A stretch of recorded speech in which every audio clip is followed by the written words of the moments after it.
Hello, friends. We're going to have a super busy morning today, and as you can see, I am driving solo. So if everything goes to shit, then it's all me. It's all on me. That means that I can't be trusted with streaming ever again. So first question I have to ask are the people that are watching us right now. Can you hear us? Can everybody say hi so they can hear us? Christos is gonna prove that we don't need JP anymore. Well, let's not tell him. Okay, we can. They can hear me. At least they can hear me. Uh, I'm not going to go to news because we have a super packed day today, and I'm gonna start with our friends from the Graph team. We got Sebastian and Brian again. These guys love us so much that they came back for more, and I couldn't be more excited. And then after our Graph announcements and the Graph news, we have Julie Lerman. We're very fortunate to have Julie here to work on entity framework and identity. I mean, what else could it be, right? So let's roll the Graph news. How are you today, Brian and Sebastian? Doing awesome. Thanks for having us here. Thanks for coming back. I don't have any QR codes or Comic Sans today, so yeah, I know.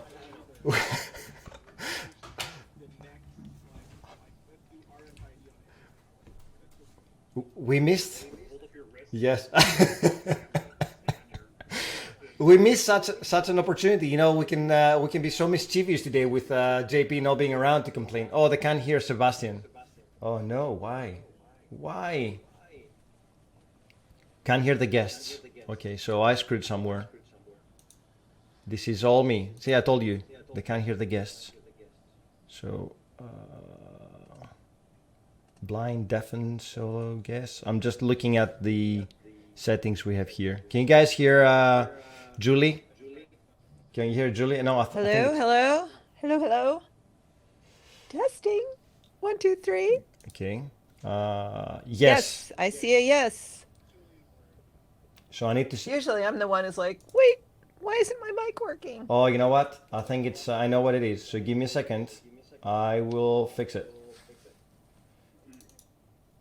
Yes, control audio via OBS. In the meantime. Right, exactly. What's our entertainment in the meantime? Tell a So dirty joke? Seb, tell us a dirty joke. I think I fixed it. Yeah. Where'd Sebastian go now? Okay, Oh, it works now. it works. Thanks. I don't know. Let's see. Let us know if you can Yes, everybody can hear us. Good. hear. All right. Awesome. You know what? That's I'm so great. sweaty right now. Wait, what? The pressure of managing the stream. I'm telling you. Right. Okay. Yeah. We're good. So let's do the introduction again. How are you today, friends? Amazing. We're doing good now, apparently. And you know Better what? You know what? We started at the right time. Usually with JP, we have to wait for 5 minutes as he gets ready. So it's we're ahead of time. I'm telling you, we're good. That's perfect. That's Yes. good. We have plenty of time. Plenty of time. To talk about stuff. Thanks Yes. for having us again. Thank you for being here. Without still- QR codes and Comic Sans. I still have my mug. Wow. Yes. And- Don't Julie, worry. do you have your mug? Do We'll you hook have you your up. mug, Julie? Where's my swag? I didn't get one, Seb. I don't know. But this is a beautiful mug from a local potter, though. Ooh. Yeah, that's better actually. We can get Hannah from our team to make handmade mugs if you want to. Fortify handmade mugs. Brian, if we haven't sent you one, then that's a massive oversight. I will rectify this, and Julie will hook you up, obviously, because everyone that comes to the show gets mugs or water bottles or t-shirts. So You should have said it's in the mail. It's in the mail. it's lost. USPS is not reliable these days. It took too long. I don't know what's going on here. Okay.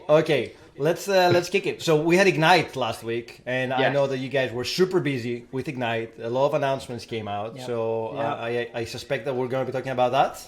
And Yeah, other- exactly. There was a couple of cool announcements, especially on the I would say the IT Pro side of the house. Ignite is more like an IT Pro end user conference.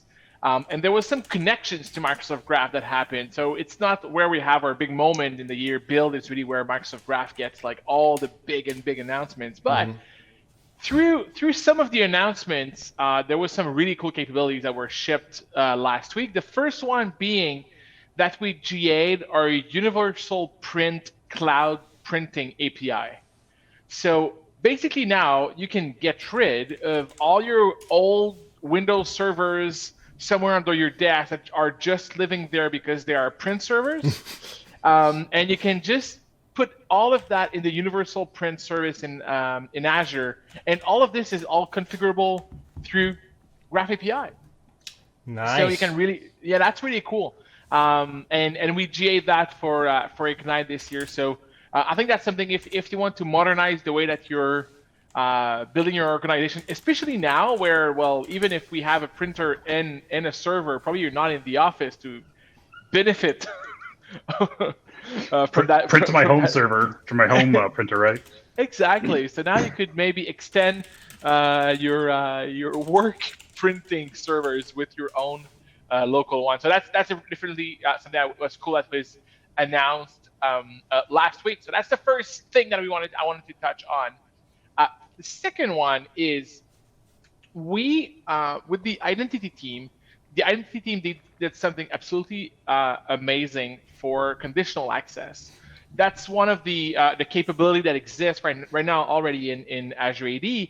But now we're adding granular conditional access, which we call conditional access authentication context. And the beauty of this is, even though it seems to be a very IT pro focused area where you can say this area is more secure than this other area, and then you might need to authenticate through an MFA to get to this specific area and not the other ones. Well, all of this is supported by Graph today. And that is where it's really, really, really cool.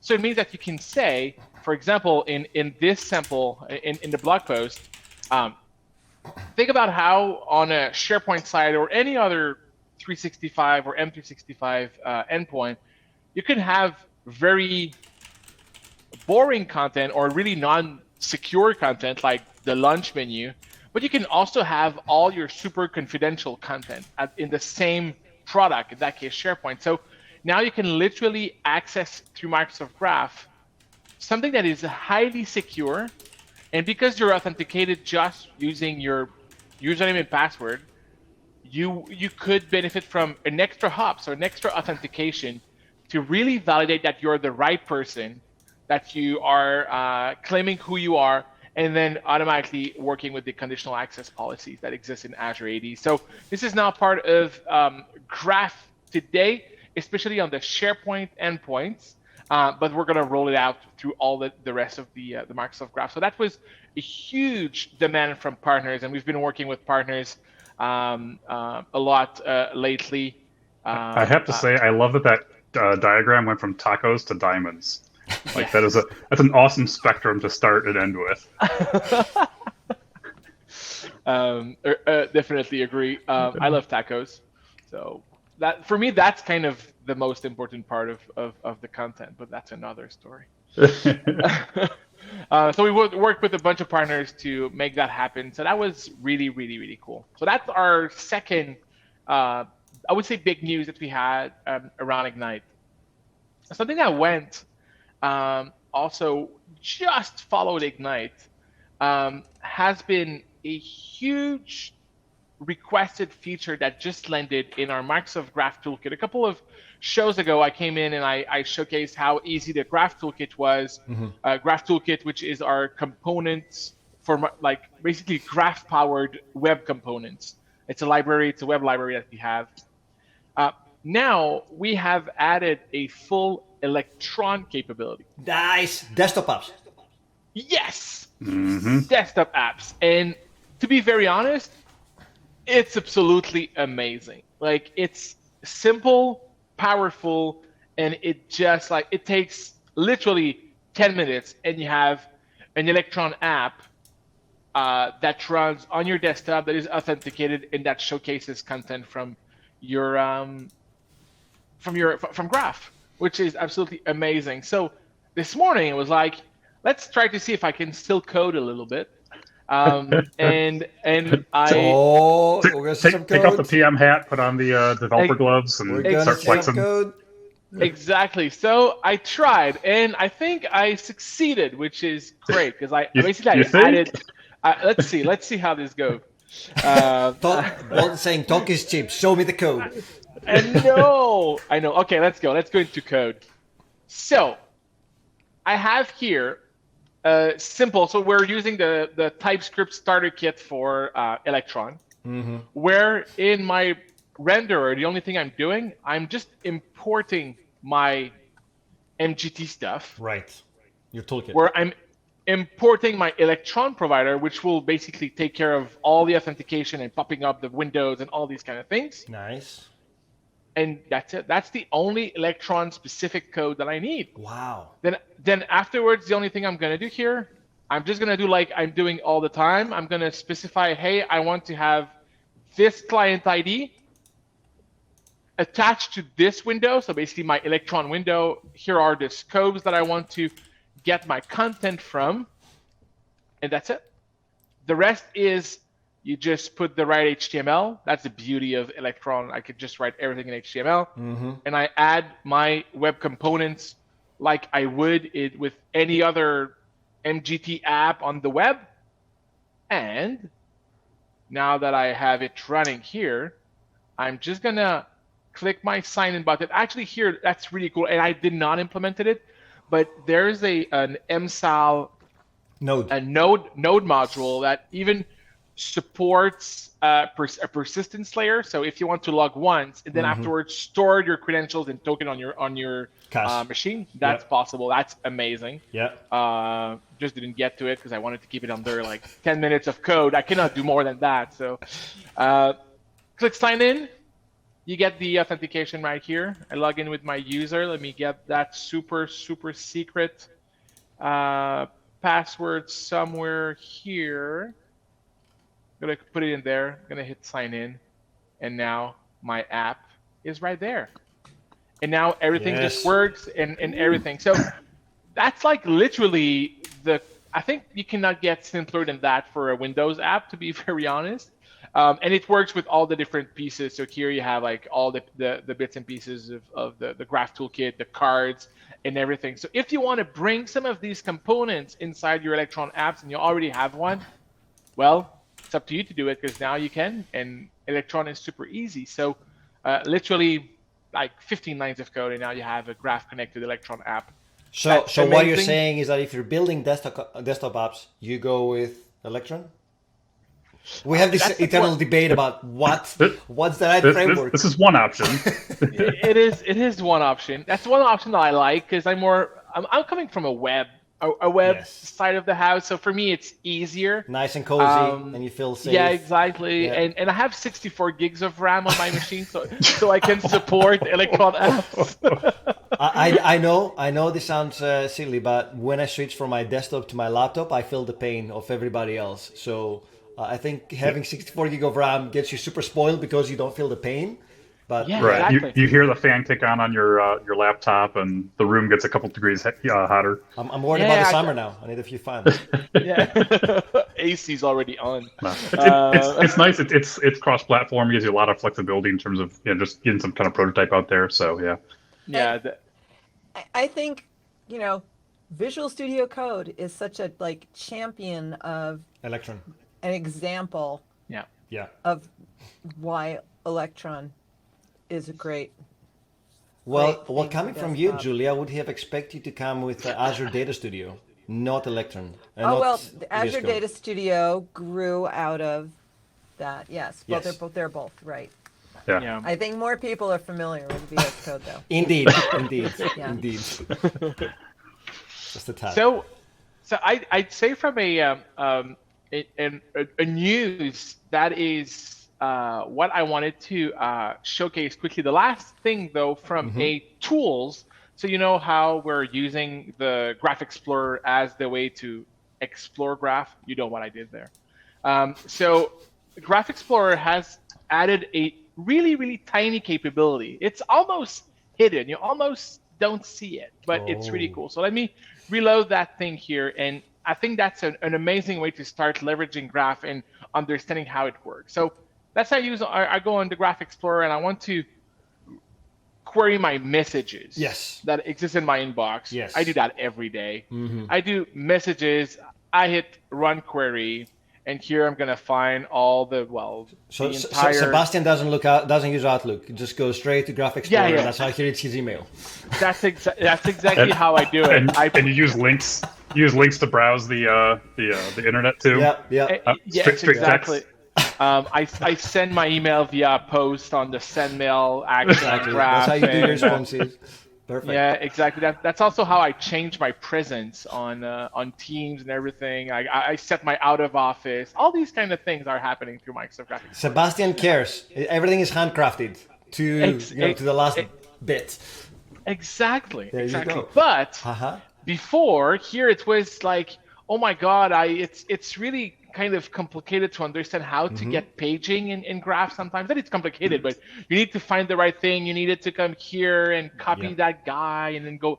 Oh, but now look at this. The response contains the next link, so I can just click on this, and it automatically pops it up and automatically runs its query. So I can do that. What about link? Link to graph. Is that a thing? That's a good. Do we have a link provider, Brian? That's a good question. We have the SDK. So many people know how to query with link. I mean, you could do link to objects, but I don't know that we have a specific graph provider. So Yet. Yeah, that's it. Yeah. Yeah.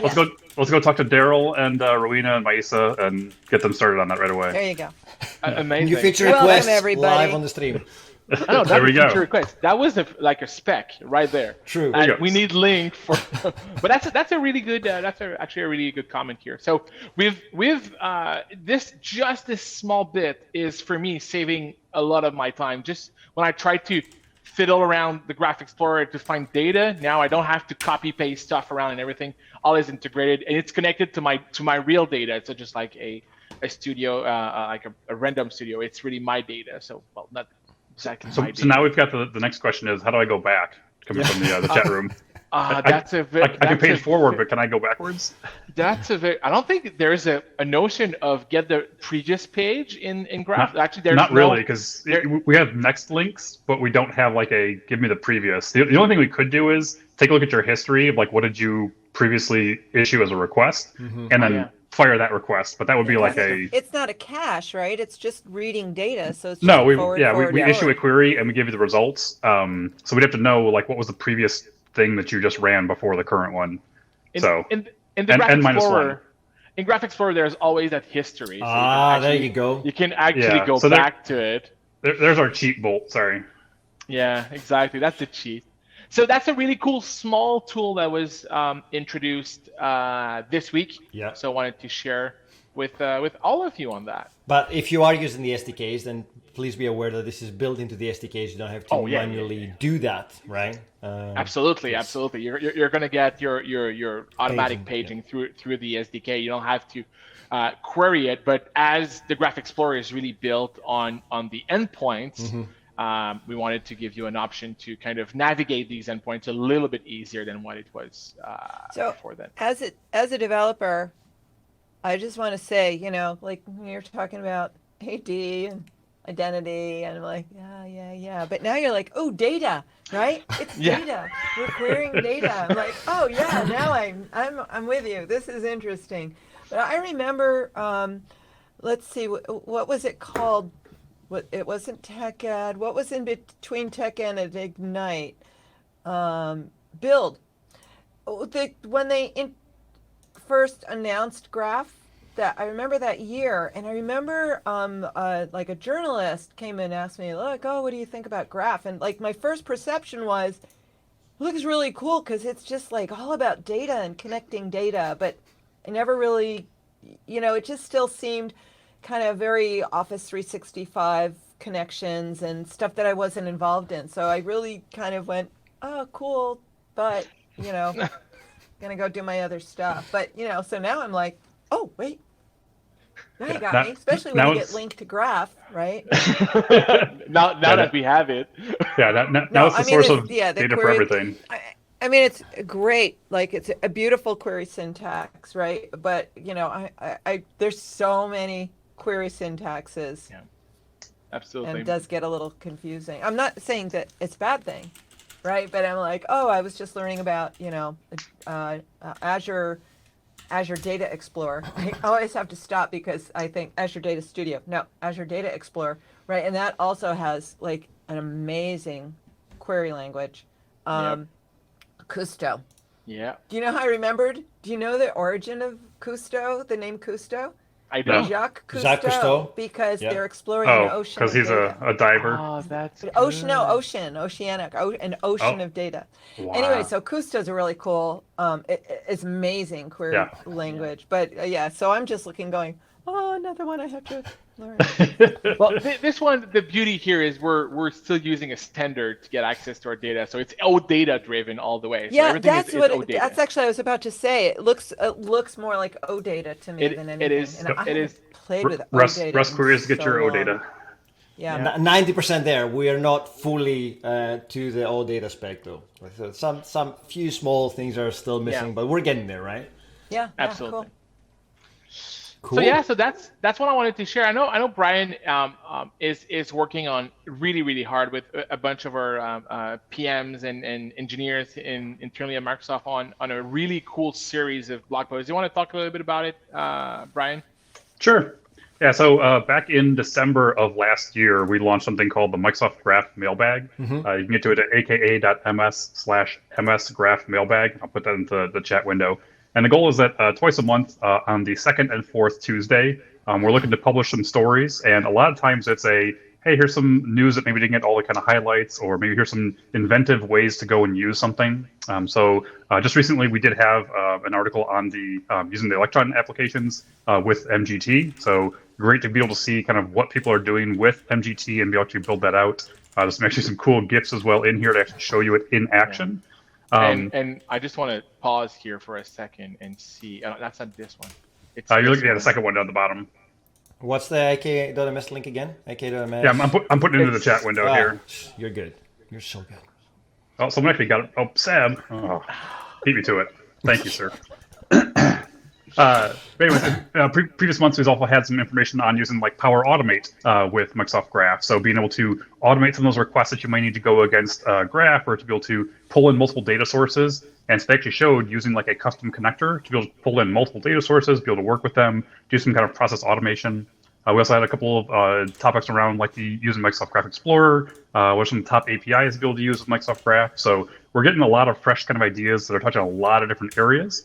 But if there's any community feedback on areas you'd love to see more about, we've kind of got our backlog of things that we want to publish on. But more than happy to hear what people are working with or things that they want to see more about. Hopefully we can line up the right people to talk about that and really share more information out to the community. So feel free to kind of follow along with the mailbag and let us know if there's any kind of topics you want to see and hear more about.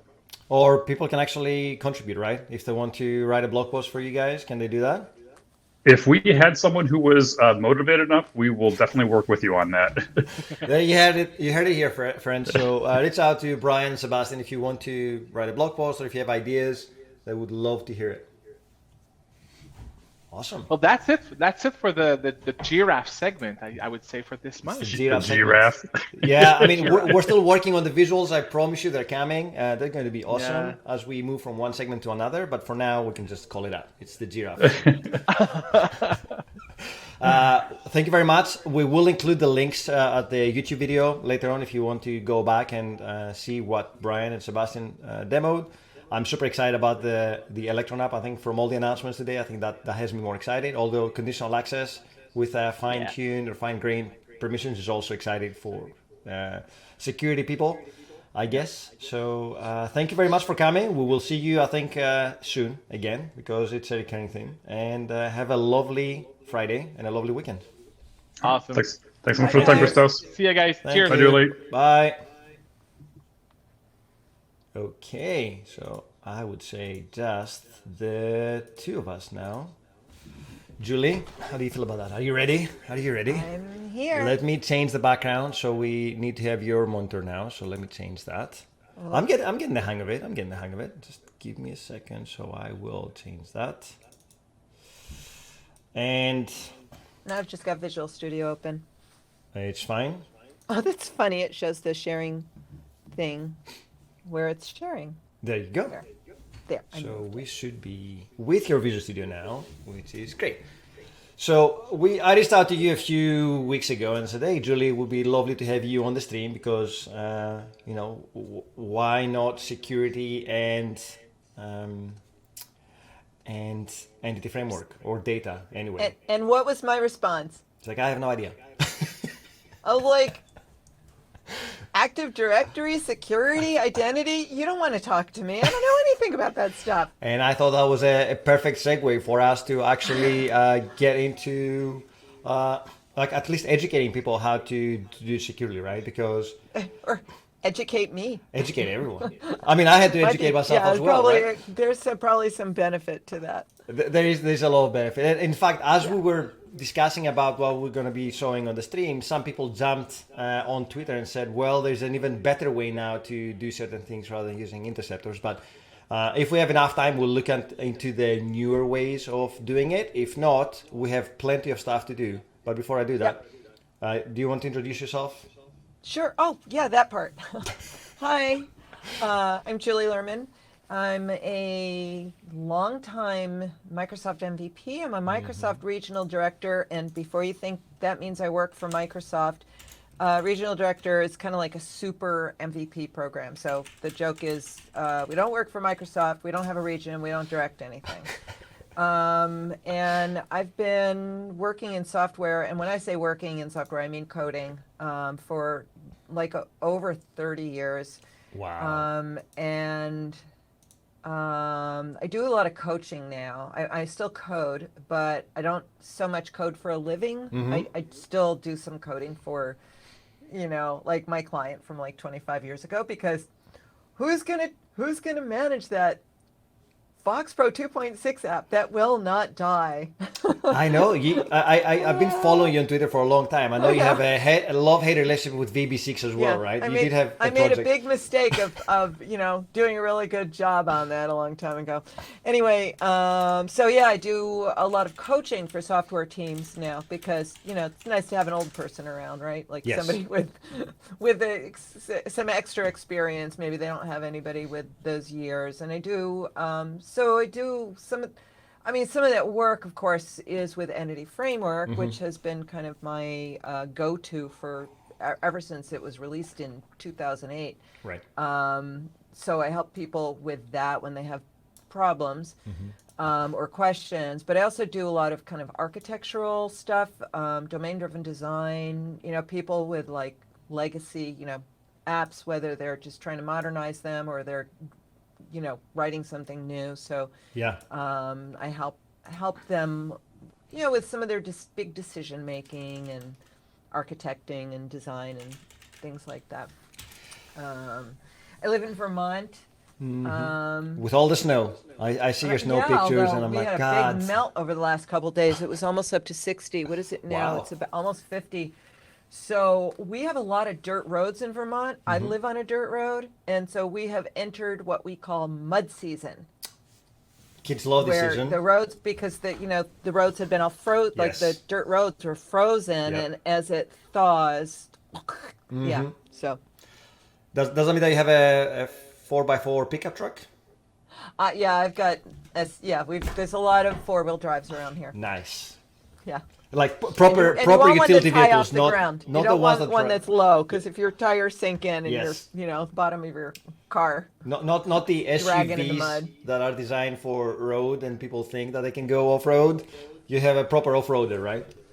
Yeah. Nice. Nice. My wife wants to get one. I'm like, there's no way we're gonna use this. There's no road. Yeah, truck. but it looks cool. It looks cool. It looks tall as well. But Yeah, and you got to throw a kayak and some bikes on the top and a big dog in the back. That's And the that's kids. my look, And the with kids. Samson. throw them at the back. You can just drive.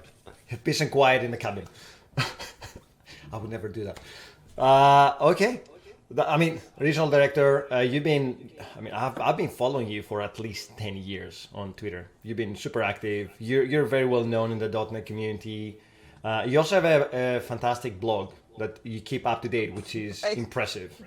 Well, there's a lot of history in that blog, There is. although I have to say I'm much more likely these days to just write a little tweet than a blog post. But I also, write articles No more. I'm not writing books anymore. I thought, let's 800-page book, a 900-page book, and then two like 250-page books. That's enough. So all of my my big content like that is directed at. I do at Articles. Pluralsight. So I do Yes. video courses. And Yeah. and if you don't Yeah, use Pluralsight, for our audience, you can go to Dev Essentials. You get one full month for free if you haven't signed up before. And I think they have fantastic offers every so often. So they have sometimes Oh free yeah, weekends. I think they do it a bunch, like Yes. a bunch of times a year, where they have like a one third off the subscription. But they have like personal subscriptions, and then they also have these big corporate subscriptions. Yes. So that's different. Yeah. And Bolt, So, is, yeah, Bolt, I've been Bolt I've is saying, been how do you find authoring time? for Pluralsight since 2009, Wow. when I think there were 35 authors. So again, that's we're not employees. It's just same as like writing an article or writing a book or something. There were 35 authors, and now there are, I don't know, 1,800 or something. Yeah, because they've expanded in their content and just churning, keeping things up to date all the time, and so many different topics. So many different topics, and I've probably been using on and off Pluralsight since 2012. It's a brilliant learning resource. Bolt is saying, how do you find time to do all these things? Me? Yeah. Well, I'm self-employed, so that's kind of what I do. So I don't have also a 9-to-5 job. Now there are people who do. They've got 9-to-5 jobs, and they write books or create courses, and they have kids, and so like I'm self-employed. I have no kids except my husband And the dogs. and the dog, just Dog. the one. So that's what I do. And he has a giant puppy, right? He has its own Giant puppy. Twitter Yep, account. he's still hanging in there. I didn't bring him down here. He's a Newfoundland. They're giant breed dog, and I was just like reminding myself that he's not here. He's 13, which is really old for that size dog. So Right. he's it's kind of weak in the back, but he still eats great and eats and poops and wags his tail. So he's hanging in there. The important stuff. Anyway, and also, Yeah. you and I met once We in met person. in Scotland. Out of all places, right- we managed right to get before you in you Scotland. moved. Yes, I know. That was a bit of a rush to get you there and get everything organized, but it was great to bring you over in Scotland and have. Oh have yeah, you that was awesome. I speak to really the community. appreciated that. And my husband too. We'd never been to Scotland before, so thank And you. I think you had a couple of days to tour around a little bit, right? Yep. Yes. Yeah, so we were in Glasgow a little bit, then we went out to the Stirling. West Hebrides? No, the islands. Out to, what do you call that area? No, east, all the way on the east side of Scotland. I can't remember what that's called. What it's called? Duh. Anyway, so we started in Glasgow, then we went all the way east. Yep. No, west. If you went to the Everything's island, if you backwards went to on the the islands, you computer. went west. On the east, Yes. we don't have any islands. So West, like towards Iona. yes. So we went all the way west, and then we came all the way back to Edinburgh. So yeah. There's but a it lot was to pack in 2 or 3 days. Yeah, Yeah. it was a lot, but it was, it was incredible. It was so beautiful. And the funny thing was, it didn't rain the whole time we were there, and everybody kept saying, this isn't real. Like, it's not normal. It'll rain tomorrow. We were in Scotland for 6 days, and it didn't rain the whole time. As a matter of fact, it was so dry, there were brush fires up in the hills in Edinburgh. Crazy. It's unheard of, to be honest. Although the year that you came, it was probably one of the freakiest years. We had the best summer ever in Scotland. In fact, I think I put shorts on at the beginning of May, and I didn't take them off. It didn't rain. It didn't have a single bad day until the day we left, which was July 12th. Right. And then But wasn't that also the summer there were like terrible heat waves across yes, Europe? And it was. It was. That's why we left Anyway. and moved to Seattle, because we need the rain back. We brought the rain I with hope us. people don't mind that we're just visiting here. Sorry, we'll get to the nerdy stuff soon. True, Just haven't true. seen them in a while. True, true. Yeah, so entity framework and security. And tell us what you brought to us today. What do So- we have here? I created this I have this little app that I wrote. It's the tiniest little app, and it uses Entity Framework. So there's nothing really interesting about the app at all. It just tracks 425 show episodes. That's it. That makes it super exciting. I think. Right. I think that we will publish it later, guys. If you want to follow along and get up to date with our episodes, we have an ASP.NET Core app. Right. So, so at this point, I've just got this running on my computer. Local machine. Yes. My local machine. I'm using SQL Server Local DB. So Okay. there's, no, I don't have to log into the server, the Yes. database server. Yes. And I set up like the absolute default, most basic authentication for ASP. So it's an ASP.NET Core Razor app. Razor, not Blazor. I'm always like 3 or 4 years behind with that front end technology stuff. And I just when using the template, I check the thing that says yes. Use authentication, right? Yeah. So it's as simple as that. So I just have one domain class. Yep. Episodes. You probably saw my context there, which is I'm seeding Yes. seeding the data, and I did that for a reason. There's nothing going on in this context to just it's just this Just this data. is not like how can we make Entity Framework really interesting. I wanted to do this so that I can see how do you take this And secure. and turn it into something that's using Active Directory. So right now it's just using the defaults Yep. that the template gives you for doing authentication. And that's why if for any of you who are used to using Entity Framework Core and migrations, that's why there's 2 migrations folders, because when I just let the template create the app, I also want to say my camera's here, Visual Studio's over It's- here. it's fine. So I'm I always looking do over like that here. I'm because not my like machine's over also reading my email at the same time.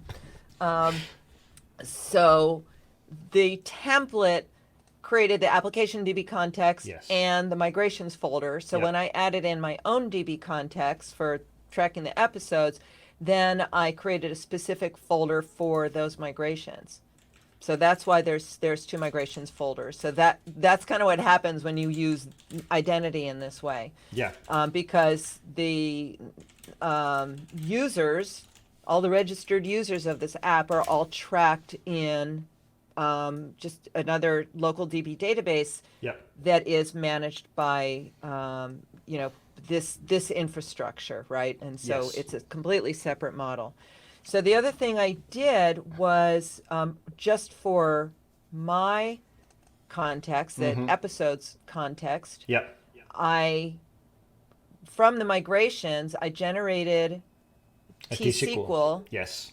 so that you could run, you could use migrations and just go update database, and it would just create that for you. So I gave that. That's why I seeded the data, so you'd have a little data at the beginning. Yes. So, right, there's just, I'm not a web developer, right, That's on the fine. back end. So this is just, literally just template generated. So I'm just going to run this so you can see, and, it's coming up in the other screen. So I've already used this one. So I also, by the way, I used a setting. This stuff was all this security stuff was In the totally template. new to me. Yeah. I hate when the Solution Explorer goes away. View, Very top. Solution Explorer, and in Startup, thank you, Google. In Startup, I added. Okay, this got added by The template. the template. Yep. When I said use please give me some way to do authentication because I don't know how to do it. This bit right here, wait, no, backing up. Further down. I know I had to copy and paste this in, and I don't remember why. And I had to copy and paste, I copied and pasted this in. That's right, because this option here is what forces, like the registration and logging in is there. Yep. But you're not forced to use it by default. Yes. So I, figured out how to do that by Googling and copying and pasting. So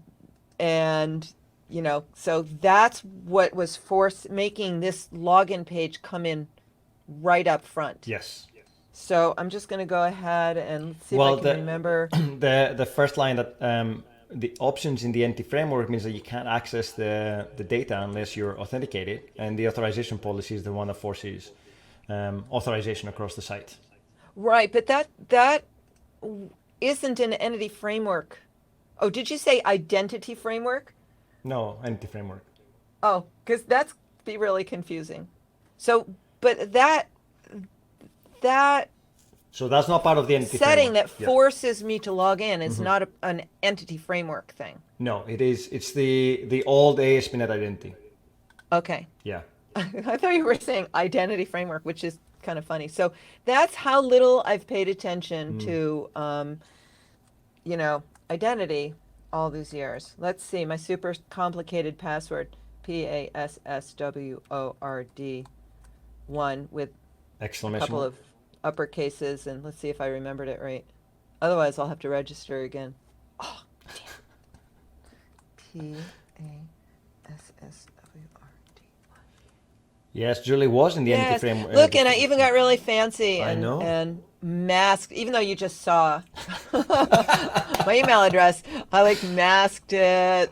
And do you know how much effort that took me to pull that off in Razor? Because I don't do front end. I know. I spent a lot of time doing that. Anyway, so fancy, right? there's the That's good. Yeah. default homepage. There's the default privacy page. There's the Episodes. and what? Look at me and Razor. Look at that. Yeah. Clever, It even opens on a different tab. That's amazing. Yes. So that was just that took me so long to figure out how to do it.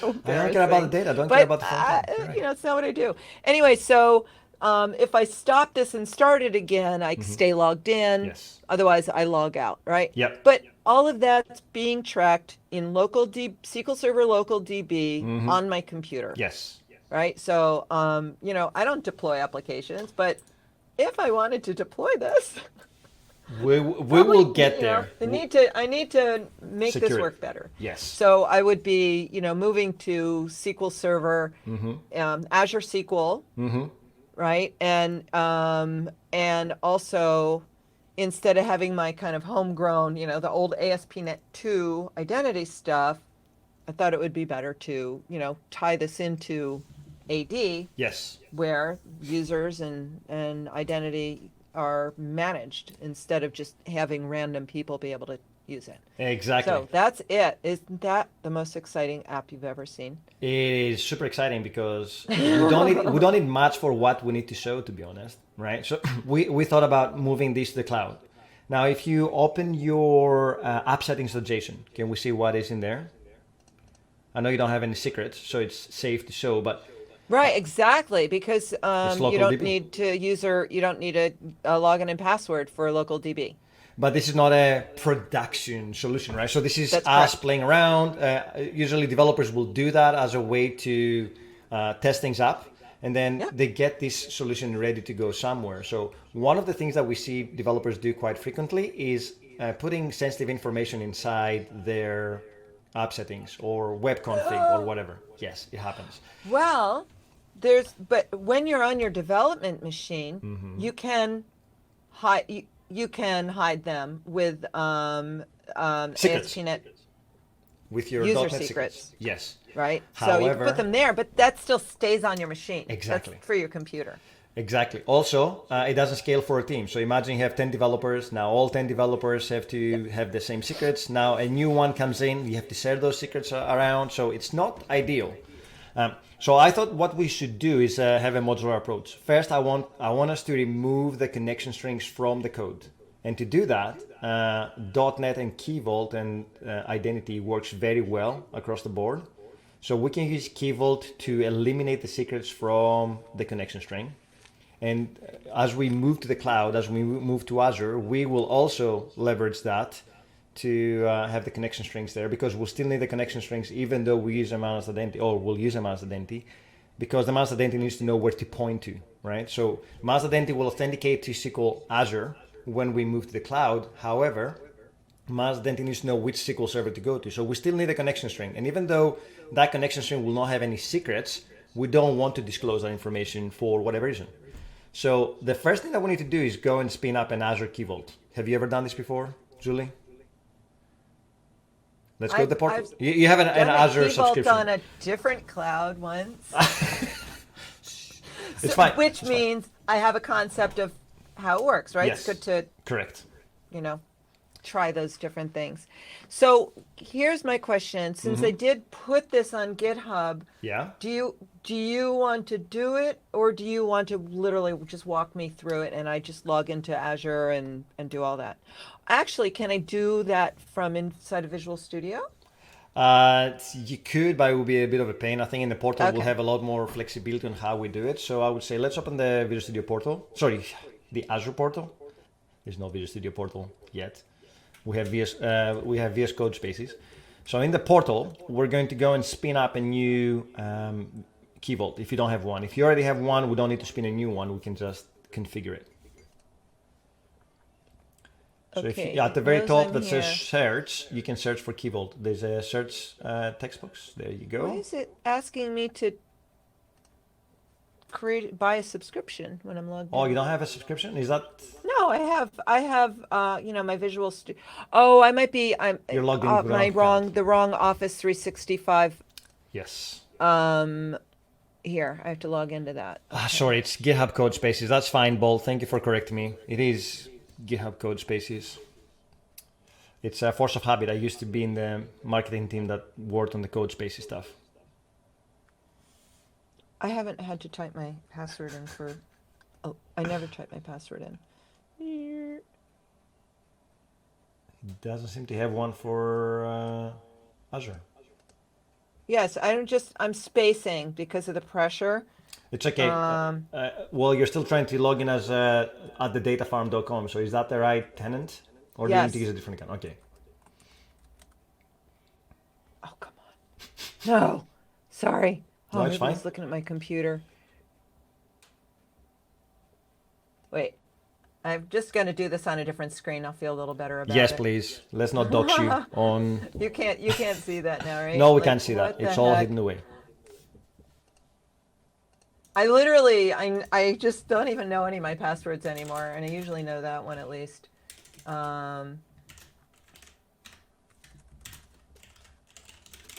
And again, I'm just like, I don't know why. I'm just being like, I can only do one thing right now, and I'm not being very smart.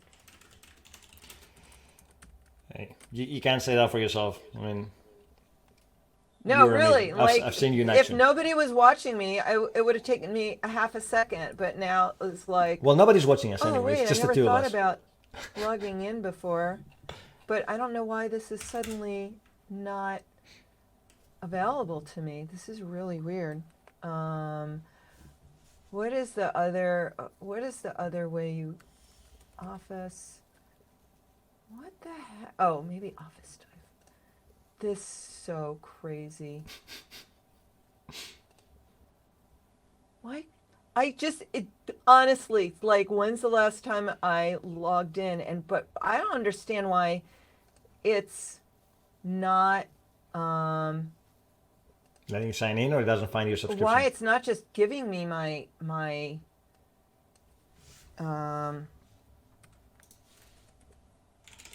yeah, why LastPass is kind of embarrassing me right now. I just have to stop and think. Yes. I'm pretty sure that I typed in the right thing. Maybe I just...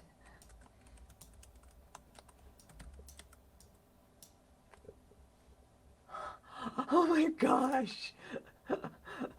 What? Come on, think. What the heck?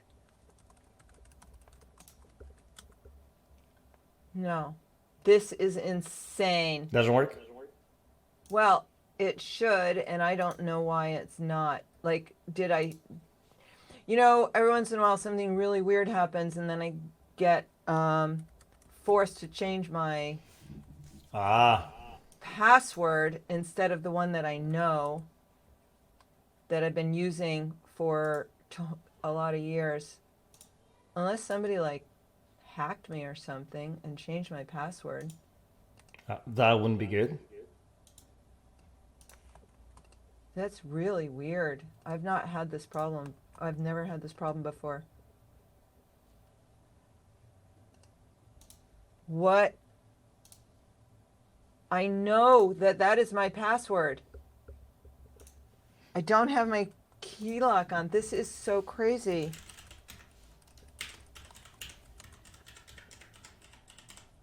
Now what do I do? That's all of my whole Microsoft life is tied to that password. I told you when you said let's do this show, and I'm like, but me and authentication and security, and look how badly I'm failing. Don't worry, we'll get there. I do not know what's going on. And also, the really weird thing is that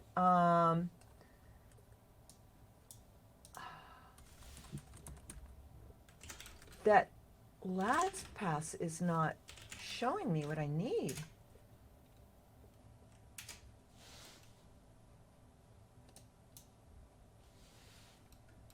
So that's what I can't understand. So... And you're signed in with the It's right... not tied to my office. Oh my gosh. Is everybody leaving now? No, nobody's leaving. Everybody's here waiting for you. Following my pain? Following... Okay. Yeah.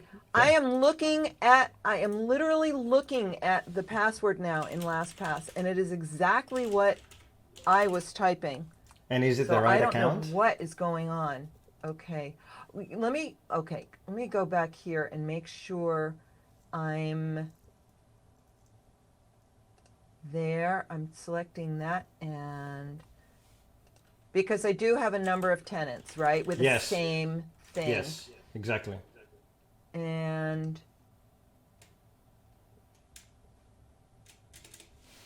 no. What happened to your green screen? It's weird. My green screen? Yeah, did it move backwards? Did somebody move your green screen? No, it's still there.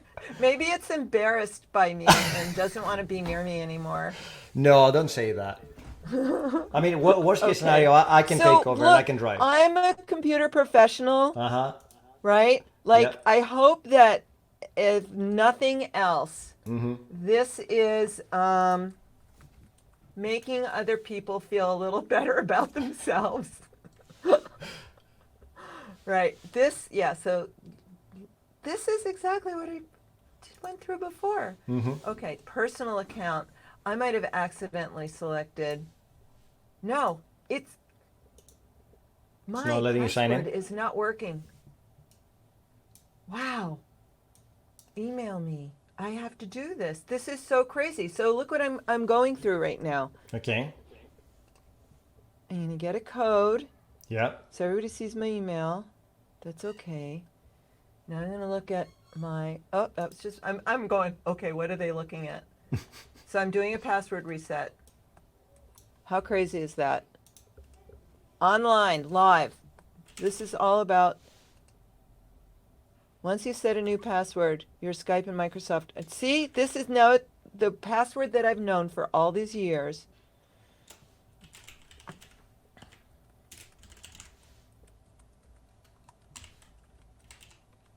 New password.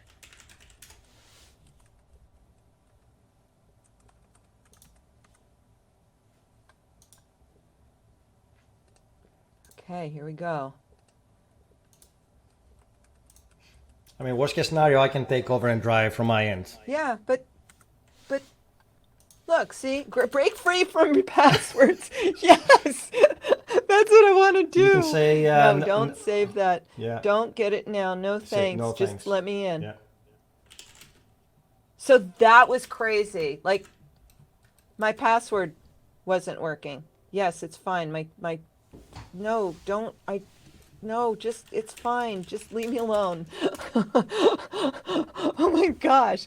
I am so sorry. That was crazy, right? Fine. I prepared. I wrote my little app. Who knew this was going to happen? Okay, so It's a minor Azure Key setback. Service. So first thing we need to do is create a new key vault. And we probably need SQL as well. Since we're moving to SQL, right? Okay. Should be that Create? one. Yeah.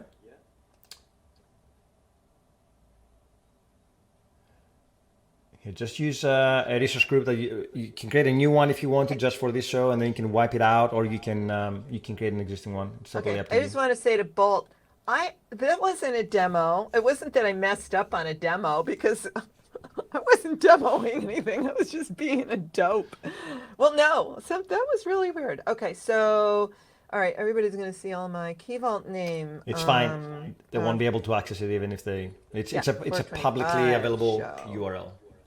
No. Of course, no. We own that. 25. Ha ha. Haha. Okay, standard See. pricing. Am I going to get a bill for this? It's very minor. By the way, you need Okay, to have so- a resource group selected. What is interesting here that since we're all learning, Yeah. what is interesting here worth noting? Is there anything here worth noting or is just defaults A-OK? Defaults are A-OK. Just make sure you select the resource group. Otherwise, it won't let you create the resource. Yeah, There you go. just random. Oh, I have one for like demos. I have so many resource groups. I It's can see really, it. really, really bad. And then I just like random, but they're all, anything that's a demo, I can just pick that because I Perfect. can just wipe it out later. Okay? Yes. Can I go ahead and create or do I need to worry No, about just access policy? review and create.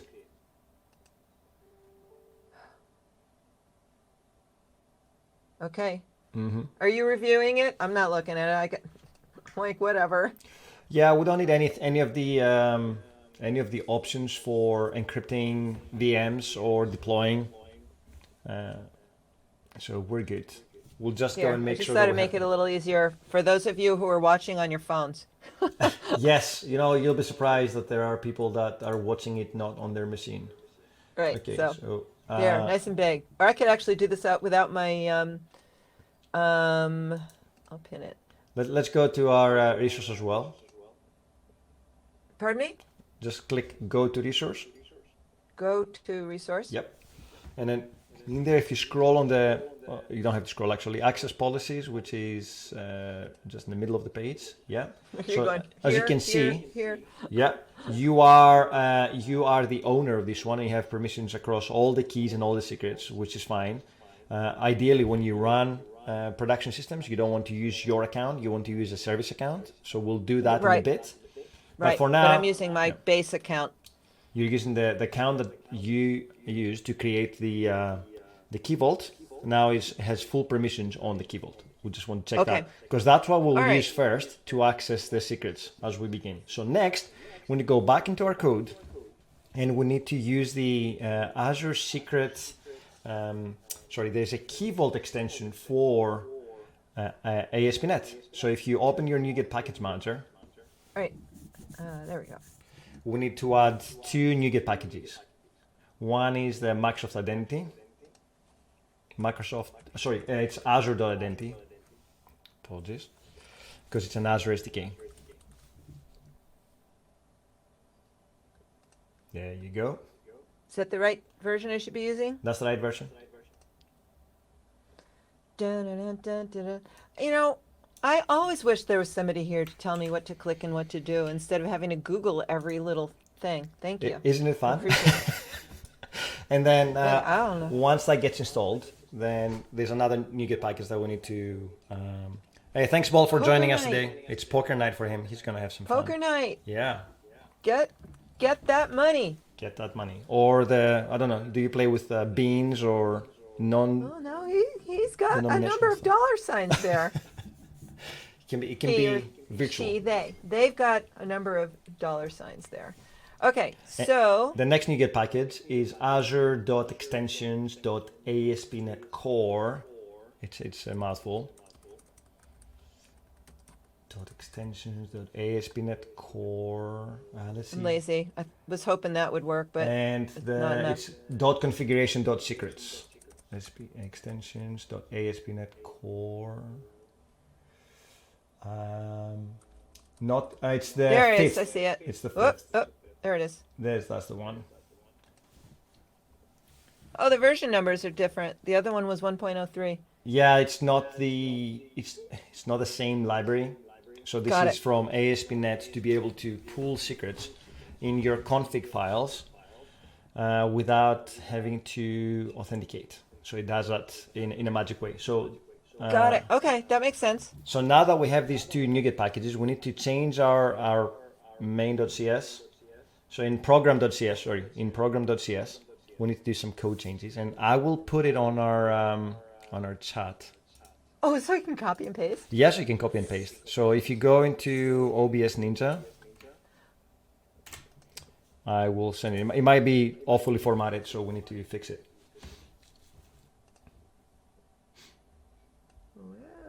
Got it. And on line 20, just do a carriage return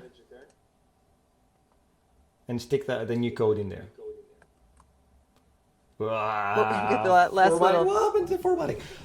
dash seconds ago. Yes. So once we fix the formatting, we need to change the URI for the key vault, which we can get from the web. Okay. And is also, do I need to? you need a.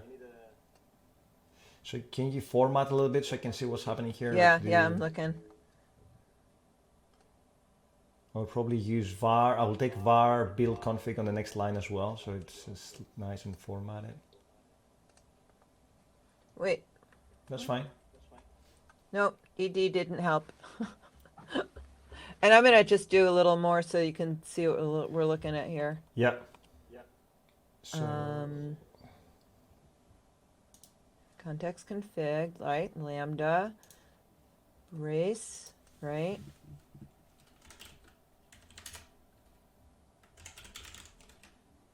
Is there just an extra something here? I'm not seeing it. try to resolve the. Let me see. Try to resolve your. Do I need? No, it needs to be a dot. Put a dot in front of the configure. Dot configure app configuration. Oh, right. Okay, there There we you go. go. Now, this is gonna bring me the namespace using Azure Identity. Yes. So the Azure Okay, Identity. let me do Control ED again. Oh, it still won't push that over. It's so ugly. Sorry. No, it's fine. This is, And gotta make it readable. Okay, so so we need to change the URI now. this Yeah, is that's mine. this is what we're gonna replace with my own. Correct. Okay, cool. So back in the portal, at the root of your key vault, it should be in the properties, that information. Wow, that was slow to render. Overview or properties? Uh-oh, is this all my secrets everybody's looking at? No, there's no, Okay, there's is no this it? secrets to. Yeah, that's the one. Copy to clipboard. Copy the Boop, clipboard. boop, boop. Code.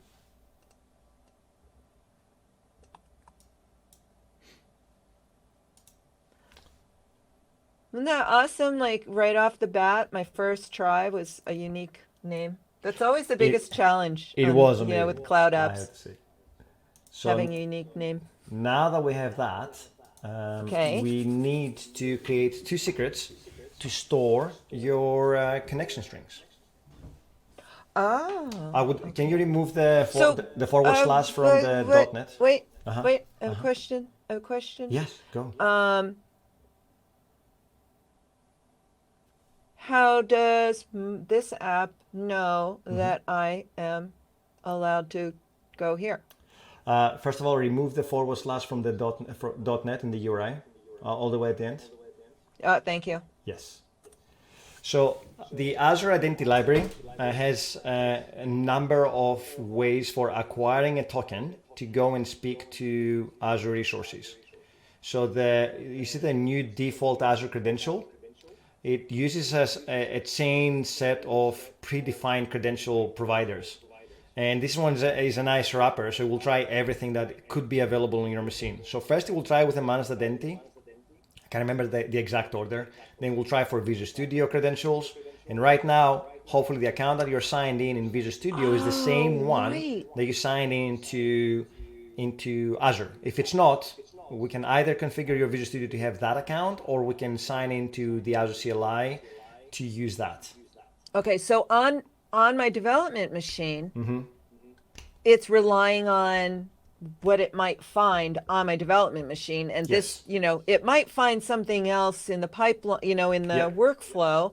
But at least at some point, if it doesn't find something else, it's going to find my Visual Studio login. Correct. And then it's going to say, okay, this Visual Studio user on this computer is allowed to access it, which is going to be different than when it's deployed, because I guess when it's deployed, it's going to be kind of like your application is going to have some ability. Correct. In Azure, we have the notion of managed resource, managed identities. Yep. So your web app will have a managed identity, which we will use to access SQL, Key Vault. But for now, we're developing locally, and we don't want to have any secrets or any keys that speak to storage. So we use this one. It will find some credential somewhere. It will do it. So is this account here the same one they have in Azure right now? Yes. Perfect. Okay, so we don't need to change anything. So that's the default Azure credential that will provide the credentials to sign in. So with that, we have what we need in the code to pull the secrets. So now we can take the secrets that you have the connection strings that we have in the app settings, and move them to Key Vault.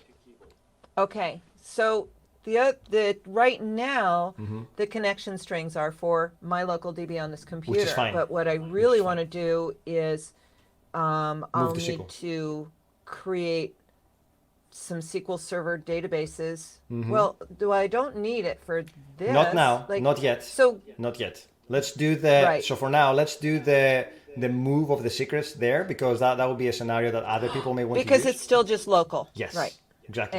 And one step at a time is always the smartest way to do stuff like that. Exactly. So now copy the server.localDB, the value of the default connection. Just copy that value without the quotes. This is what happens when you let Visual Studio create a name for your database. See, it's so human readable. I would put it into Notepad, because we need to do one small change, which I think is a bug that we need to fix at some point. So put it there, remove the quotes, and then remove the double forward slash. Is that a forward slash or a backward slash? I can never remember. Don't ask me. I've only been doing this for 30 some odd years. Just one of them. Right? Because for some weird reason, the SDK will try to escape it. So when you pull the value out from Key Vault, the Azure SDK will say, "Oh, you have escaped a character, so I'm going to add a new one," and you end up with four forward slashes. That's like that that's a C# thing. Yes. So I'll tell you what that slash is called. It's the slash that's not on the same key as the question mark. The other slash is the slash that's on the question mark key. That's what they're called. I think when you go from left to right downwards is maybe our audience can help us here. Is it the forward slash or the backward slash? I don't know. I'm so confused by this. Nobody knows except maybe comp sci majors. It's backslash. As a history major, JP that's my Flex excuse. says. So it's a backward slash. So I'll grab the other one. Yes, grab the other one, and then we'll need to go into Key Vault and create that. It is a backslash. Apparently, going from top to bottom, right, that way, it's backslash. Okay, thank you, friends. That's super helpful. I learned something today. Now in Key Vault, we need to create two secrets that will correspond to those values. Do I have enough windows open? Let's see if I can figure out. Never enough tabs. No, it will be secrets. Yes. Generate a secret. Generate a secret. I guess that's the one. Now here the name needs to be specific, because this default connection and episode connection, it's connection strings because it's a hierarchy, Oh, right? right. Yeah. Connection strings. Now, I know there are some scenarios where this needs to be a colon. No, Others where no, it needs to be that's double where- underscore. No, it needs to be dash dash. No Dash, underscore. dash. Dash dash. Okay. And then default connection, I think. And then your secret. And that's it. Just press create. Okay. I'm just double checking that what I just pasted in was. Oh, that was the episodes connection. See? Good catch. Good catch. You got a typo. You got a typo. It's gonna come back and bite us. It's episodes rather than episodes.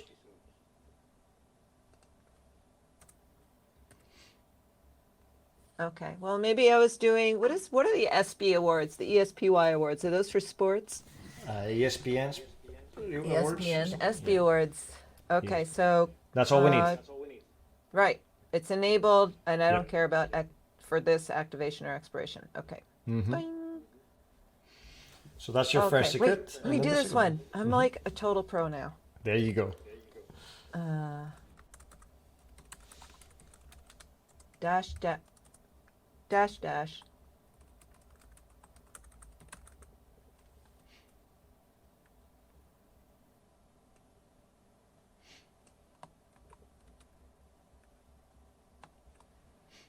Okay. And just create. press create. And now for the real test, all we have to do is just go back into our code, remove the two values from the app settings, and see if it works. No, don't. You just need to remove the values, not the keys. Oh, really? Yep. Can I comment them out just in case? Oh no, I've got them. I've got them in Notepad. Correct. You need just an empty value, so it will be quote, empty quote. Yep. And the same for the second value. And That's interesting. This is kind of like with Docker Compose, when you have environment variables and you want to store them in an environment file. Yep. So in the Docker Compose file, you still have to essentially declare the variables. And that's what we're doing. That's what we're doing here. We're declaring them and then basically saying, okay, go find them. Right? yes. As long as the values match, then everything should work out of the box. Okay. So do it. Yes. You crossing your fingers?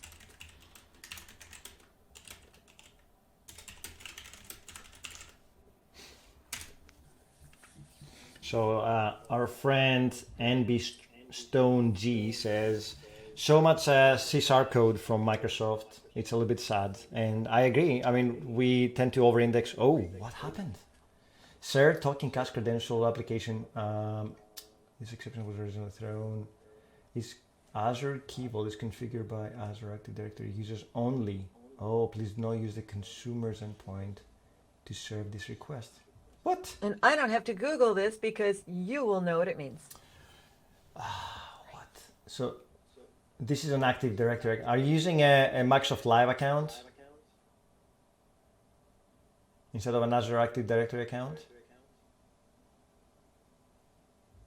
Yes, that's my Azure account is tied to that. It's a live account, isn't it? Yeah. Ah, damn. That, Yeah, it's old. That's not going to work because it's an organizational account. And you don't have a... You know, I do have Office 365. I just haven't But set it- up. But it's not tied to your subscription, right?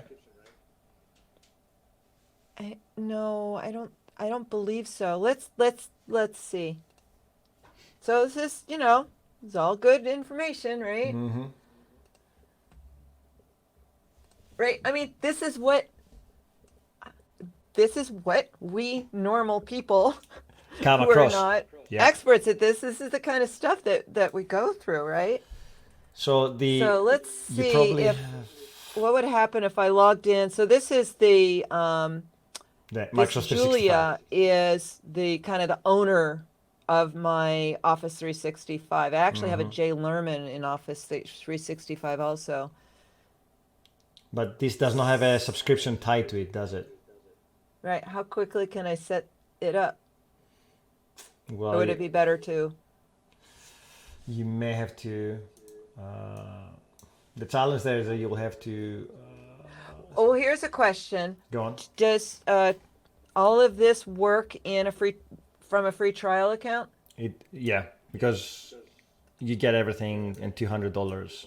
Oh no. Would I have to go? Do I have to like put You in have to my? put your credit card. Yes. Is it worth it, or do you want to do it? Well, we can switch to my machine if you want, and then we can do it like that. Okay. That's true. Can I be logged in to my to this this is the live account. I had to stop and think. I was like, live. Oh yeah, that's right. This is the live account. Can I somehow add my other account to the subscription? You If could. this is a security question, you should know, right? I haven't tried it. You should, but so you need to go into your. So we could try this. You can go into your Active Directory. In here. Yes. Search for Active Directory. Never used it before. Which one? There's just the second one. Yeah, that's the one. And then there should be users.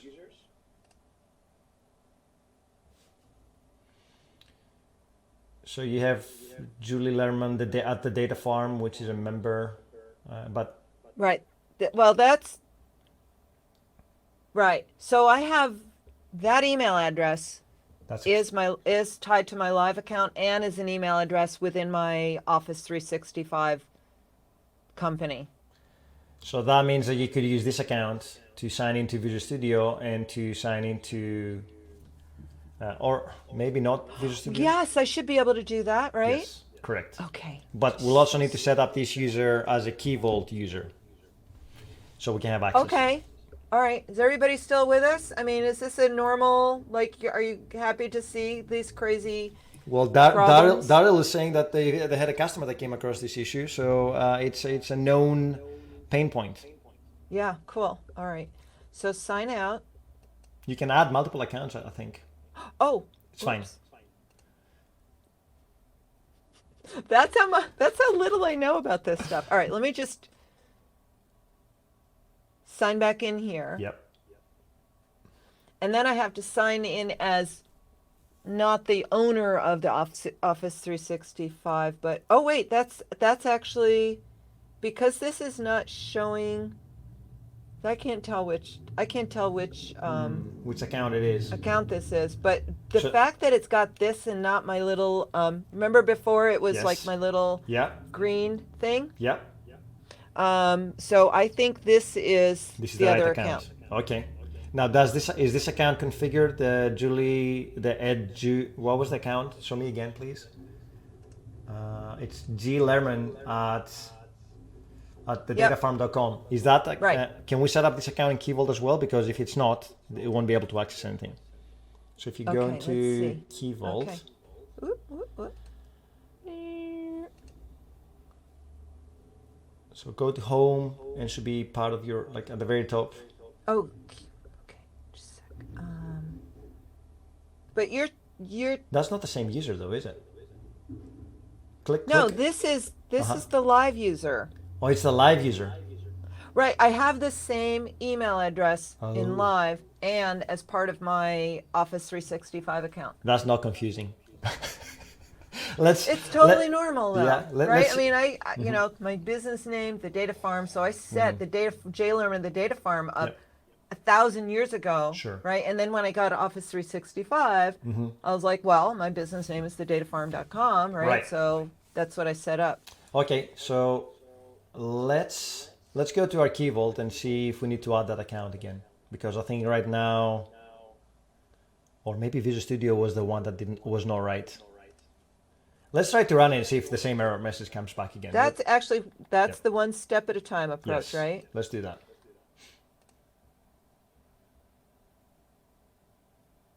Holding my breath now. No, that's easy enough. Unauthorized. Yeah. Which means that the account I have here is not configured to access Key Vault. So we need to go and add it, I think. Okay. Sure, Julie, come on our show. It'll be really easy. We'll do it. We'll do this for you. You know what? You don't have to know anything about this stuff. It's a real pain because I use Active Directory all the time. So all the accounts I have are part of the domain. I don't really come across these kind of issues. That's actually good then. It is good. That you're seeing this So in real access life. policies, which is I flew by it. There it is. you did. So here we may need to add The other J Lerman. the other J Lerman. Yeah, the one that is signed into Visual Studio. So click on the add access policy, then select secrets from the drop-down, just secret management, and then click on the secret permissions. Press select all and then unselect everything, and then select get and list. Oh, Because this is good because this is that other perspective, right? Instead of just you own everything, like Correct. here's how you would set up a user. Yep, that's correct. And then you need to say select principal.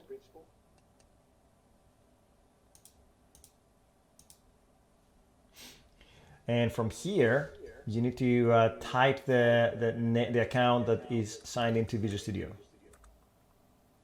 That's the one, right? Right, but this could be The live one. my live. This could be my live account. The live one wouldn't have access to Keyboard. You wouldn't be able to access your So does it only care about the AD literally accounts. the letters in the email address?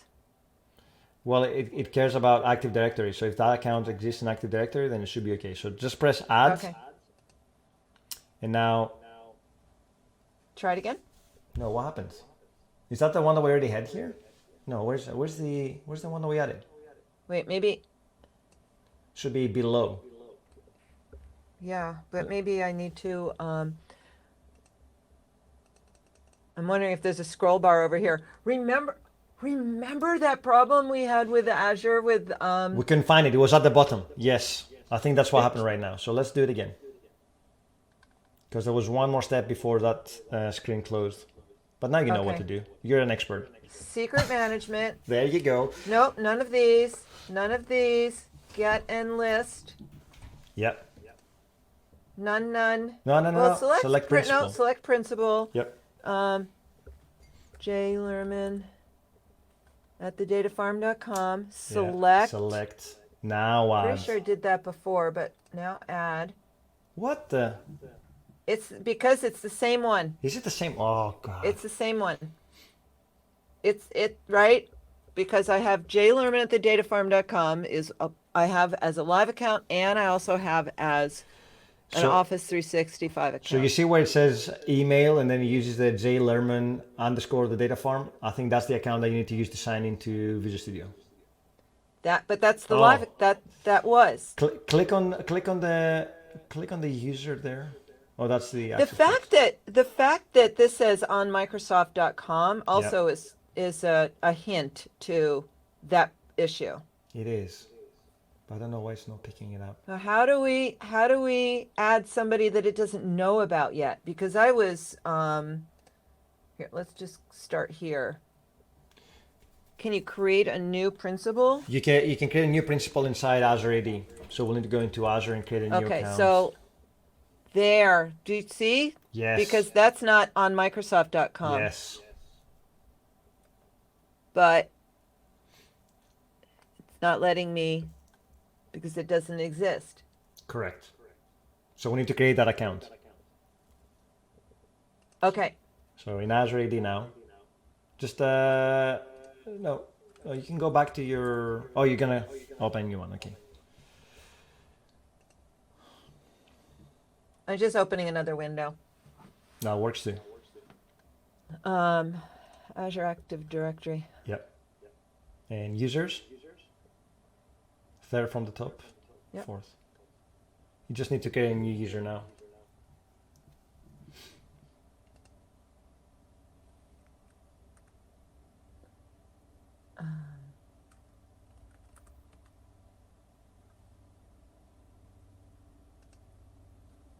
I don't.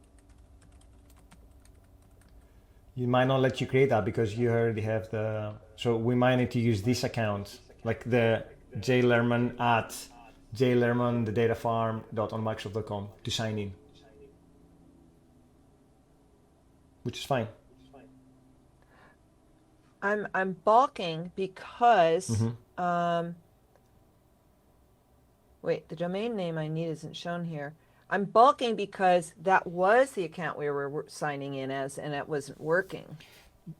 But you were not signing to Visual Studio with the Active Directory account. You were signing with your live account, which had access to your tenant, but it wasn't not an Active Directory user. Oh, okay. We'll just keep trying this. Yes. Okay. Yeah. I'll Julie Active Directory.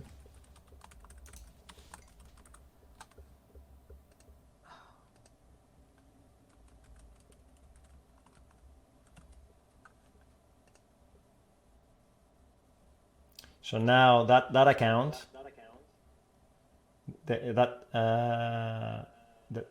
Oh,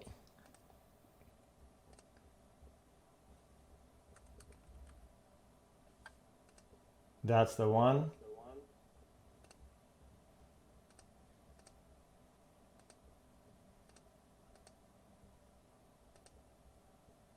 that's everything. Yes. This is not an abnormal problem to have the same, right? Have these different tenants, right? With the same exact email. Well, I the hear email people- here says jlerman_. So this is not going to work because now Visual Studio is not signing with that new user that we created. You know, the jlerman at that email, that's the one that we need to use to sign into Visual Studio, and they need too much. Right, it wouldn't let me You need put to, in just the data farm. so Let's try again. yeah, Back go to Active into Directory. users and copy that email address. User principal name, that's the one you need. It's in identity. I'm lost. The user principal name, this That's the one here. Yep.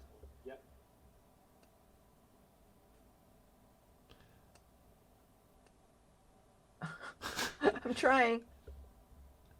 I'm surprised it doesn't have a copy right next to it. So Visual Studio now. No, we have that one. That's there. Oh, no. Now Visual Studio. Visual. Okay, okay. So account settings. And then add account. It's there's a looking. small plus right next to all accounts. Got there's a it. I small see it. plus. Okay, yeah, because it's just resized. Okay. That's the one. Yeah. I'm so confused. So not either any of these. None of these. The new one. Oh, and I made up a.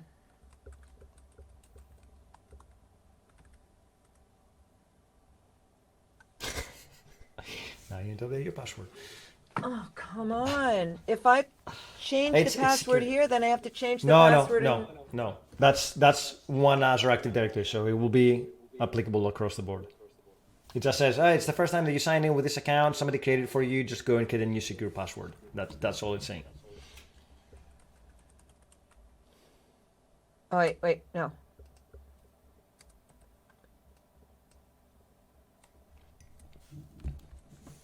Wait. What was this first one that it wanted? The current one. Oh, okay.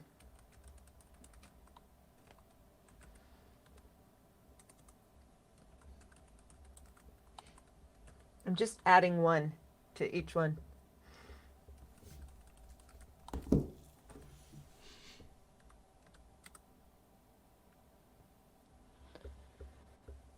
Oh, and now you know why I always leave all of this authentication stuff to a professional. Okay. Now let's try it. I have to sign in as the other account though, right? I'm not sure. Let's give it a go. We might try to do both. Okay. Oh, right. Change one thing at a time. Yes. I always say that, but then I'm always like, oh, I want to do this. I want to do that. Yeah, so we need to move the currently logged in user and sign in with that user. Which is weird because I thought you just need to add it in the accounts. Yeah.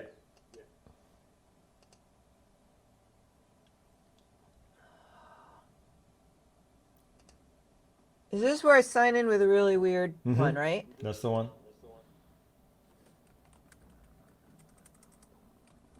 You can't hear my stomach, can you, growling? Nope.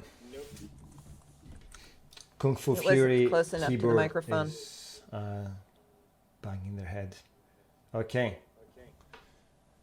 Let's see what happens now. Who knew? Who knew you were going to do all this interesting stuff? Now you're an Azure AD expert as well. Oh, that's a different error message. Why is it forbidden? Service request failed. Well, it's not a 401, so you're not unauthenticated.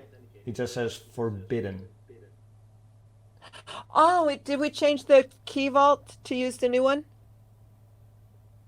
Yes. Yes, We did. we added the permissions. So why does it say 403? That's weird. Key permissions, certificate permissions, access policy there. Go into access control IAM, so the second from the top. Go into role assignments. Yeah, and then add this user. I just want to just step back a moment and put a little Banner. PSA here. Yeah. For anybody who's joined late, the reason we're going through this insanity is because my whole Azure account is actually tied to an old live account. Yeah. It's not tied to my O365 account. And so we're trying to kind of jam it together so it will work. But so this is not designed to work with just, your basic Microsoft Live account. Yes. Okay, so add a role assignment to this one. Yes. Okay. And select the role from the top. So we want Key Vault Reader. secrets user. Or Key Vault secrets user. Got it.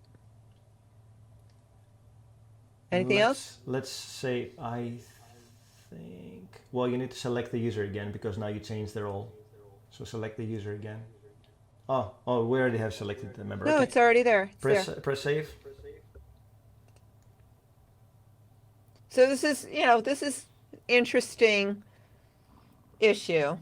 Yeah, click on the role For assignments on there's a top like second row from the top. There's check access and role assignments. I want to see.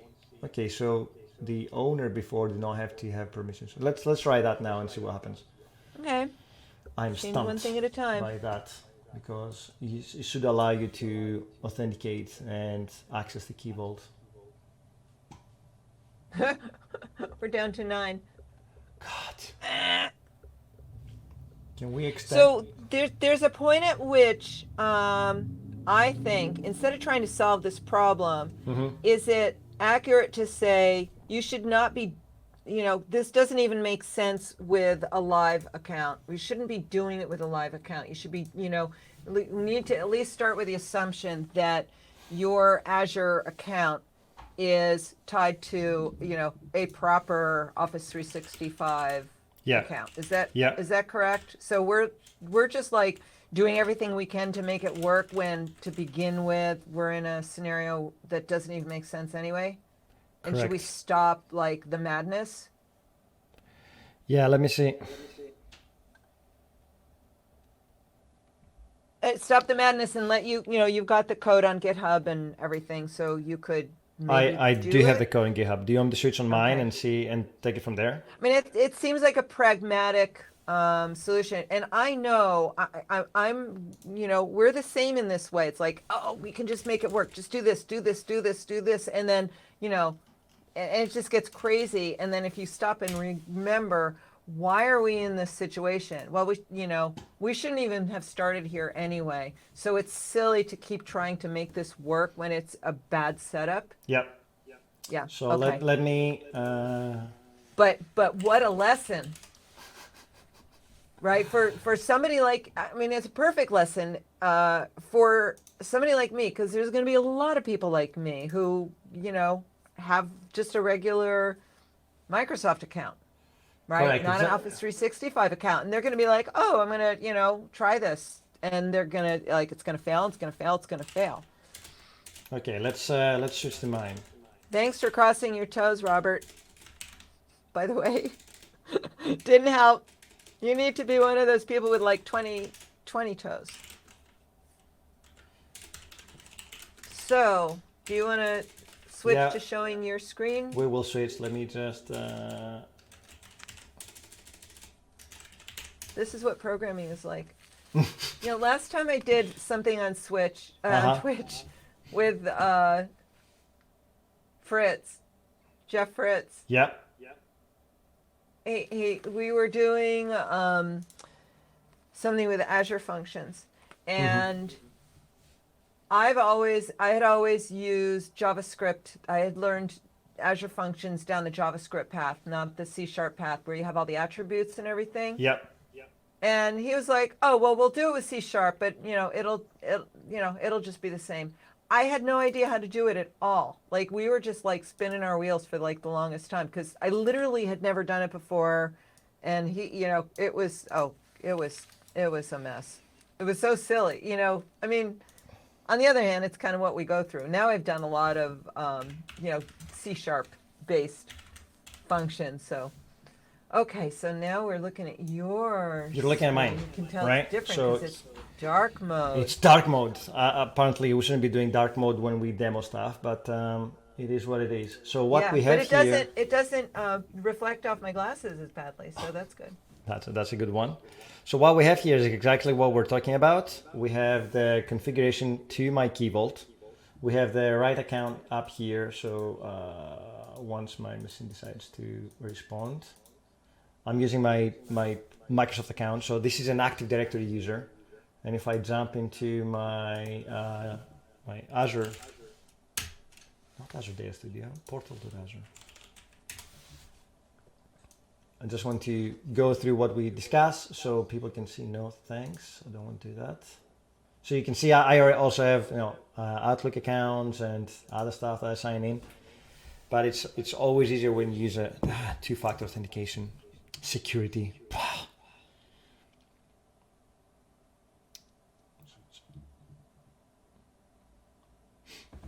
Okay, signed in.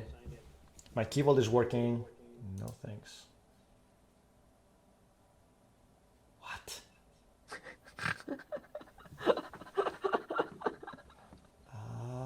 What was that? That's a super new one now. I think I may have We transferred ruin my everything today. No bad thanks. Julie Juju, through the internet to you.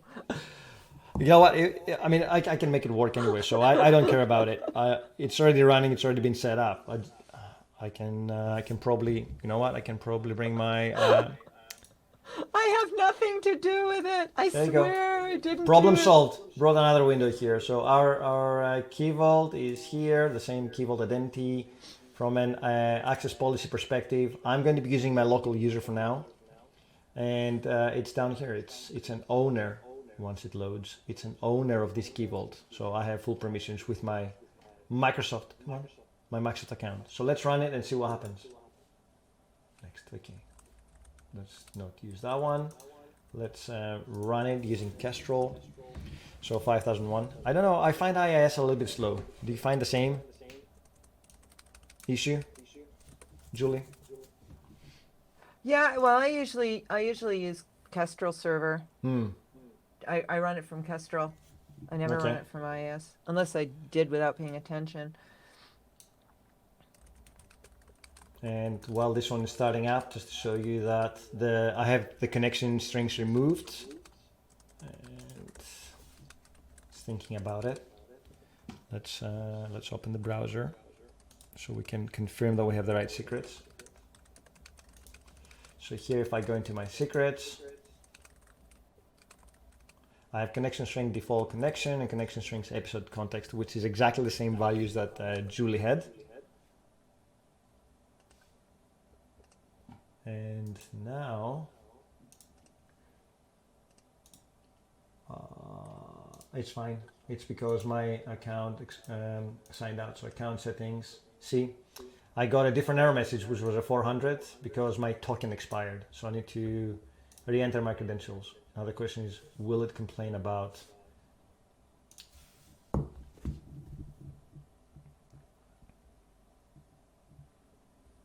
this machine not being Azure? I'm not logged into Twitch, and I don't want to. Oh, I could log in. I just wanted to respond to Daryl Challenger, who said the connection between Azure and O365 is kind of tough. I have a client who canceled Power BI because he couldn't log into the Azure portal.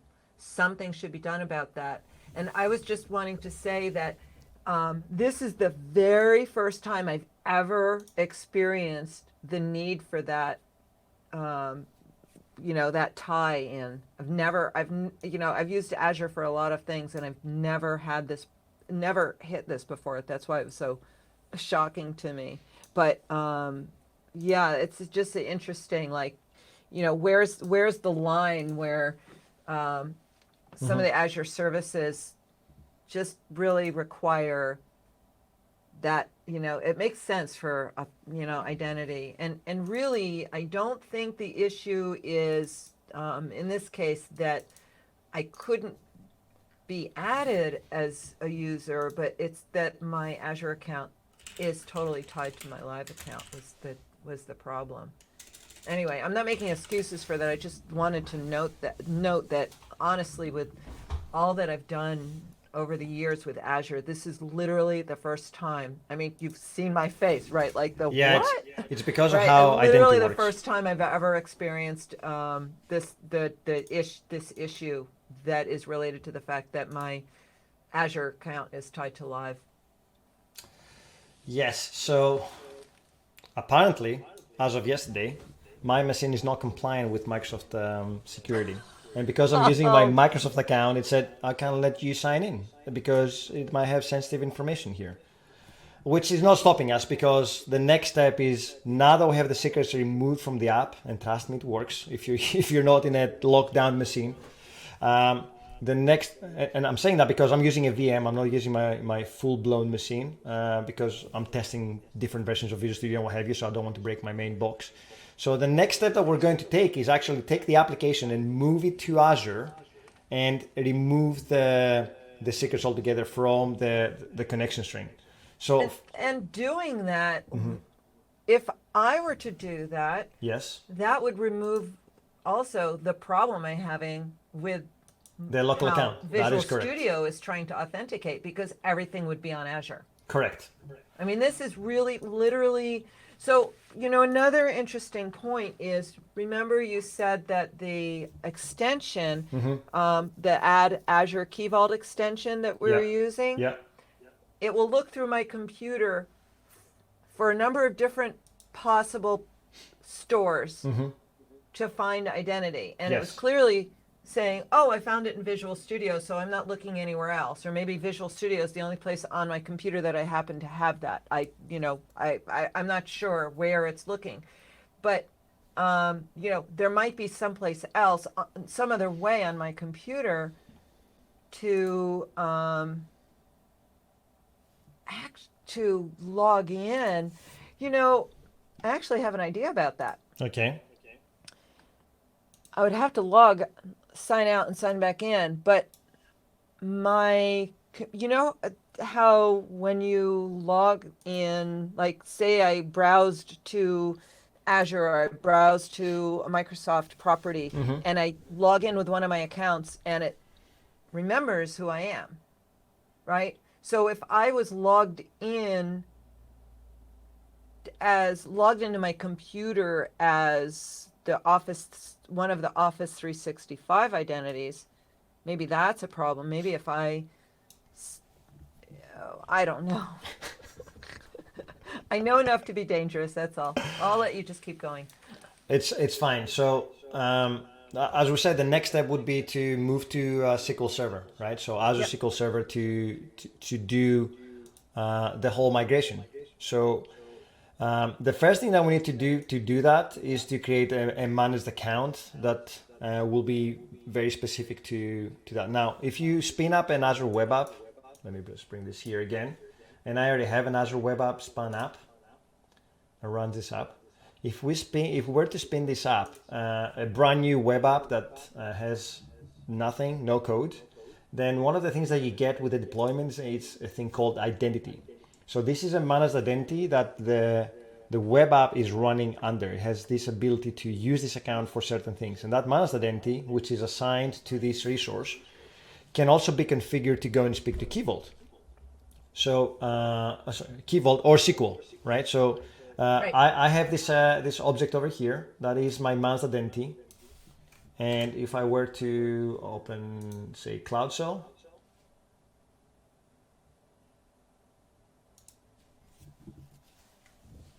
it's thinking I about it. still think that's the coolest. It is, isn't it? But you have your Yeah. own cell. You don't have to. It's already signed into my account, so I don't have to go and worry about uh, signing in or doing whatever. And then if I say, show me what this account is, you'll see that it is a service principal account. The type down here is service principal managed identity, and it has certain properties. Has secrets and keys that I don't manage and I don't rotate. It's all auto-rotated. It has a display name. So a display name is needs to be added to SQL. Now, if I were to access SQL Server with that identity, it wouldn't let me sign in because that managed identity needs to be added to my SQL Server to have permissions to my database. And in fact, since it's only doing reads, it's not doing any inserts, we can even assign it a specific data role. So the command to do this, and I'm not going to do it because I have already done it, but you need to go into your, do I have Data Studio here? Let me see, I think I have Data Studio. No, this one. So the app needs access to the Key Vault, and SQL Server will need access to the Key Vault also. That's what you're Well, dealing yeah, we need both. So first we need to add it to Key Vault, which is absolutely right. Thanks for correcting me there, because we need to pull the permissions from Key Vault. So if I were to go into my Key Vault, let's hide that down here, and we'll look into my access policies. I think it's at the very top, or it should be at the very top. See that account, that application down here? It says it's an application. It's not a user. It's a managed identity that has the two permissions that we said, the ability to list and get keys. Now I've updated my secrets, so my secrets now here have, Hey, I know that.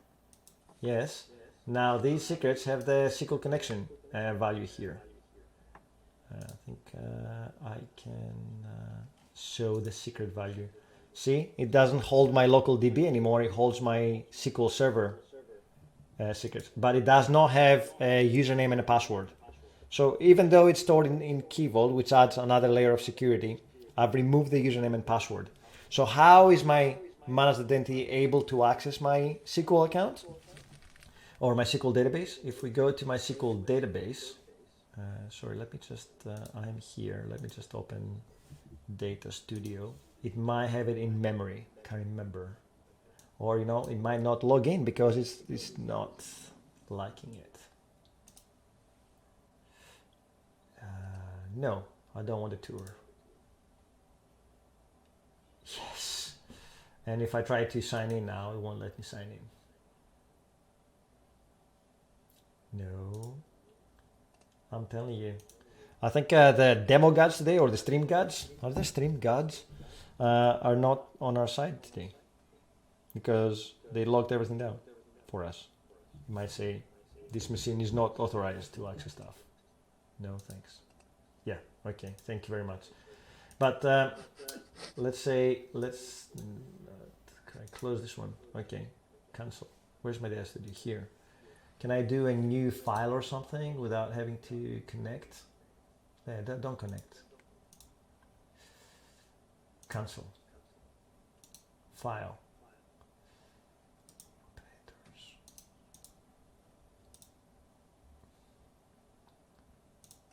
Doesn't let me. Okay, I want to add. I want to add a new file just to show you what the command would look like. Open file.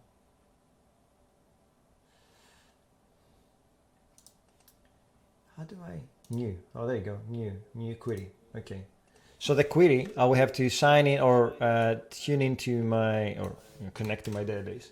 And the first thing I will have to do is create user, and nobody can see that because it's super tiny.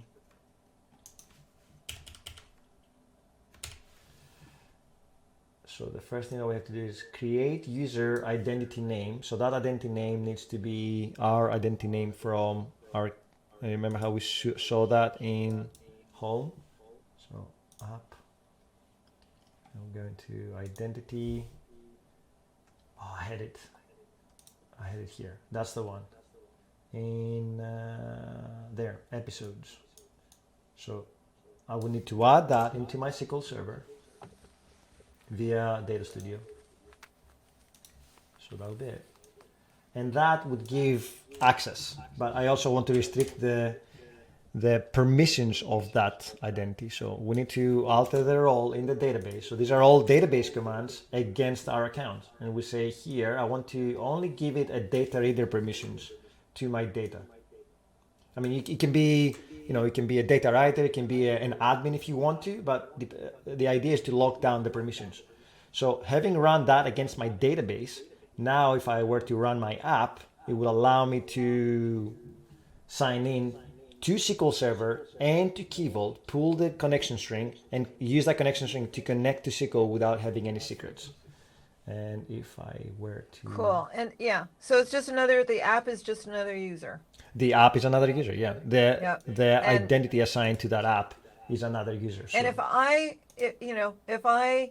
as I moved mine into my Azure account, I wonder if it still wouldn't work. Why not? Yeah, it wouldn't work because my Azure account is still tied to a live correct ID. That is, I got to figure out how to change that. Like my whole subscription, everything is tied to that identity. Really weird. Mm-hmm. I'm looking to see if I can change that. So I've signed in with again, I'm still using the ASP.NET identity. We haven't moved to Microsoft Identity Web, so we're not using Azure AD to sign in. This is a local account, but the application is running under the context of that managed identity that we already have as part of the Azure Web App. Right. Which is this identity over here, again, for people that are following around. Okay, so this identity now, with the right permissions to SQL, means that when I go to episodes, it will read that information from my SQL server, which is running on Azure, not the local one. And I mean, it's unfortunate that I couldn't show you everything. So there's one step that we need to do in the application to wire it up. And I think this is where we had a debate this morning, whether the old way of doing interceptors and the new way of the SQL client that supports Azure Identity is the right way to go. So up until this morning, at least when we were looking at that, in order to be able to authenticate and grab a token to go and speak to SQL Server with a managed identity, you had to create an interceptor. So and that's an entity framework, right? This is where entity framework comes in, right? Correct. Entity framework interceptors. Yes. You can intercept in commands and you can intercept things that entity framework is about to send to SQL Server and glean information from there or even modify things. Correct. You can it will gives you access to the connection string. It gives you access to the actual command. In other words, the SQL that's being sent up. You can actually modify the SQL if you wanted to do things like maybe you have soft deletes, right? So you can always say, you can append stuff to the SQL. So that's the piece that you're taking advantage of. Correct. Here. Yes. Is it with a connection or with actual SQL? It's the interceptor for the connection. So when it tries to open the connection. So you can see with the parameters that come in. Yes. So there's the connection Yep. and some different metadata about that. Correct. So what we're doing here is check out the token credential. This is the one that uses, remember how we talked about Azure Identity that has different ways for acquiring a token? Yes. In this instance, the default is overloaded. It will do everything, but it's not as efficient. So here I was more prescriptive. I said, rather than trying everything, try with the managed identity first. And if you can log in, which is only available on Azure, then if you can log in, because I'm running locally, just go and use my Visual Studio credential. Now this could have been something like, there you have lots of options here. You can have, for example, you can have Visual Studio Code credentials. You could have Azure CLI credentials. Okay, so they're right, cool. Remember the default one that we saw before? I know it's tiny and people can't probably see it. So it will find them on your machine. It will find them, yeah. So over here, I wanted to be super prescriptive.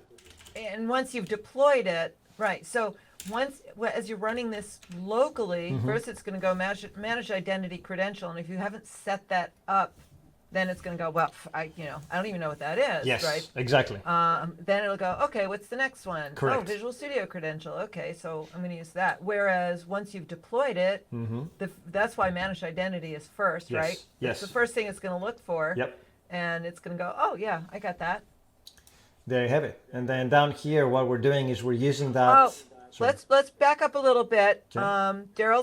Somebody's asking, I just got a little lost here. Why do you need the interceptor? That's so we can push the token. Well, maybe you should The SQL explain it, connection. 'cause that's the part. But that's where you're going to affect the security for the database. Correct. So the meat is down here, the line 55, where we say SQL connection dot access token, and then we pass the token that we acquired from our our default or custom token credential. Because up until this point, instead of using a user's login and password. yeah. And Does that make sense, Daryl? I hope it makes sense. I'm actually glad you asked. Yeah, so Because I could focus if we on look that at the app bit now. settings, right here, there's the SQL database that we're pointing to. I mean, we're not using this one because the one that is running on Azure Web Apps is using the one from Key Vault. But the value that we have in Key Vault is exactly this one, where it has the connection URI or TCP, the catalog name or the database name, but it does not have any security information to sign in. Somehow we need to authenticate and pass a token back to the connection so the connection can authenticate against SQL. So now that we set up the account inside SQL Server, as you saw with the previous two commands that I've shown, in the code, we need to use an interceptor. And I say that as of this morning, I was not aware that the SQL client now supports the Azure Identity out of the box and you don't have to use an interceptor. So this is probably the way that you could do it up until very recently. And I'm going to put a blog post together to show you how to use SQL client. So instead of doing all these dance, I suspect that in your DB context, and correct me if I'm wrong here, you can override what you pass in the options as a connection string. Is that correct, Julie? Like, is this where you would do it? Get a SQL client and pass the connection? So this is a totally new thing for me that I've never done before. But so you wouldn't actually do it here. You would do it in Startup. Okay. Can you open up the startup file? Yes, I have. Okay. So here, see, used on line 32, line 33. Aha. So that's where you're setting up the DB context and the DB context options. Right. So that one, by the way, the first one you're looking at right now, that's for the sign-in, the sign-up. logins and registry, as opposed to Which is down for here. the other. Where's the other one? It's line 47, and this is where we also added the interceptor. Oh, there we go. Okay, so that's the one for the actual database of the shows. Yes. And let me just open the link. Do you have the link? Yeah, that's what I'm doing now. So SQL that client. blog post? I mean the docs. So there was integrate with Azure Identity. I think that's not the right one. So there was an open request to do that, and then there's a TotalDF core. I think no. Here, I've got the link. I will put it in There was chat. a link. Yes, you're right. There was a link somewhere. Yeah, I've got it. I'll put it in our Our private one. chat, the OBS chat. Yeah, Just let me because see. I wasn't logged into Twitch, so I can't even put anything in Twitch. That's fine. So you can show So that. here, these were all the issues that people raised before, like there should be better support here. And as of November, I think now you can use it to sign in. So in the code, like, it supports all these different scenarios, including service principals and managed identity down here. And in the code, you can see that you get a connection string, which we'll be pulling from, say, Key Vault. Oh, that's the old way. Okay, let me see. Managed identity should be down here. And there you have it. So the code for that is connection string. You get the connection string without any usernames and passwords. Authentication, Active Directory, managed identity. So there's a new category there, which is awesome. And then I suspect that you will be passing just that into the connection string in the code here. Is that it? You know what? I just signed into Twitch and it's making me watch an ad, so I can't see what you're doing now. Maybe I should share my screen on here. If you go into OBS Ninja, you should be able to see my screen in real time.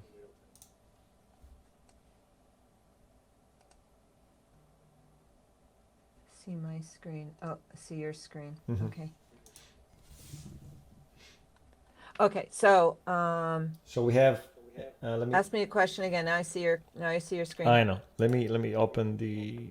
So here it says, to using Microsoft SQL Client. Now you have SQL support, Azure SQL Database, and Azure SQL Managed Instances. Right. So Microsoft Data.SQL Client Yeah. is totally new. It used to be Microsoft something else SQL Client. Okay. But the data namespace is new. And now it says the code is connection string blah, right? And then you create a SQL connection with that connection string and check that the connection string for authentication is using Azure Active Directory managed identity, which I think it's very new, right? For the authentication. Yes, that's not something I've never done anything with Active Directory before. So, yep, that's cool. And then it says here, the following example demonstrates Azure Active Directory managed instance authentication. Oh, that's the system assigned one, the one that our app has right now. But if you assign a specific one, like a user managed identity, then you need to define which identity you want to use. That's the difference between the two. So here you have the database. You say, I want to use a managed identity for authentication. And then you point to the server and it works. So I suspect that you just need to pass a new SQL connection string like that into the code, right? That's cool. So And then you don't have to use the interceptor. You don't have to use the interceptor anymore, which is great. And I'll test both. I mean, after I know it's 10 o'clock. Daryl's asking, actually, really, yeah. Daryl was asking, and then he just had his aha moment of like, why are we even doing this? Right? Like, why use AAD? Why use Active Directory instead of just using a username and password? And and he just said, I think I get the why. But, you know, the goal here is, instead of managing your own usernames and passwords, if that stuff is, you know, if you were on your own server, your own Windows server, and setting up authentication for SQL Server, you would say, you know, here's all these people in Active Directory. Yes. Okay, these people are allowed this access. Yep. These people, you know, you set all of that permission up there. Yes. And so you don't have to set up individual username and password accounts for every single one of your users directly in SQL Server. You just say, hey, SQL Server, anything you need to know about users, you can find it here in Active Directory. And so what we're doing here is to Azure Active Directory instead of, you know, I actually used to have to manage that on Windows Server for one of my clients a million years ago. I haven't done it in a really long time because they have a professional there now who knows how to do that. But that's exactly what we're doing, right? Instead of saying, you know, everybody's got to have their own username and password, and the application, right? Because it's two different things, right? is the application allowed to talk? The application itself, is it allowed to even talk to SQL Server? So that's the bit about tying the application's identity and giving it permission to SQL Server. Yeah. But once you said, okay, the application's allowed to talk to SQL Server, but then is this user who just logged in, are they allowed to use this? Are they allowed in my system? Yes, and I'm pretty sure that you've seen some horrible things as you speak to companies and in your consultancy capacity. But when I was in the field and I was working with 4 different companies as a consultant as well, there were so many bad practices around managing SQL access or in general data access. Like I worked for a company that had SA and no password for accessing all the SQL servers, production and development environment. I worked for environments where every developer had access to the production data and were able to point their SQL management studio at any point at whim and connect. And doing that can actually compromise a lot of your security in the organization. The way that we've done it right now, it means that me as a developer, Julie as a developer can come into the company, they're added to the Azure Active Directory, they point their Visual Studio solution to that Key Vault, and they don't even know what the connection to their live database is going to be. Because Key Vault manages everything. My database, my account does not have any access to these things. And you can have a Key Vault for development, you can have a Key Vault for QA and a Key Vault for production, all managed by Azure Active Directory. Because it's not just managing access while you're in the company, but also removing access when people move from a company. And I've been in horrible situations where people that left the company had admin permissions to live web apps 2 years after they had left the company because nobody rolled the secrets and they couldn't remove them because it was all hard-coded. There are many horror stories out there about how people mismanage that. So what we've shown to you today is taking the onus from the IT team and removing the attack vector to your developers by removing all the secrets and all the connection strings from your applications. And we'll put out a blog post. The source code is already available on GitHub. I have the starting point with Julie's starting normal app all the way to the finished product. And I will do one step further. I will go with the SQL client that we just heard about to add that another layer of less code and more configuration. I've got to write an article for Code Magazine. I'm thinking maybe I should write about this too. But we would love to work together. I have to get my Azure portal sorted out. Yes, let's work on that offline. That was a really interesting problem that really kind of got in the way of the real story here today.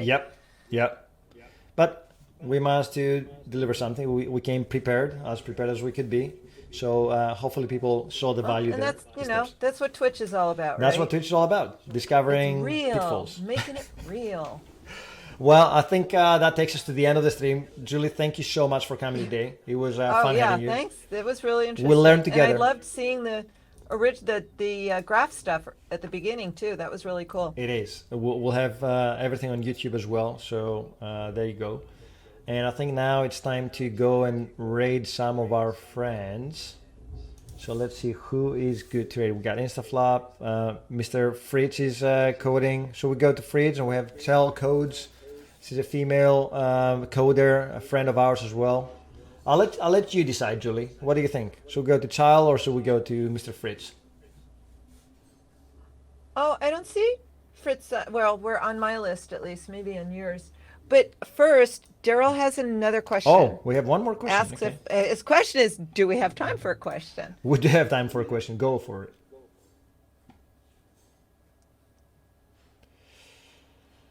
Type away, Daryl. Shoot.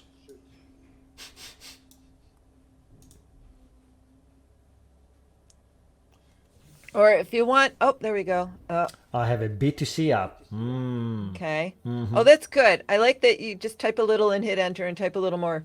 I hate when you're sitting there and somebody's typing and you see little dots going and you're like, hit enter already. So Daryl needs to know 2 things.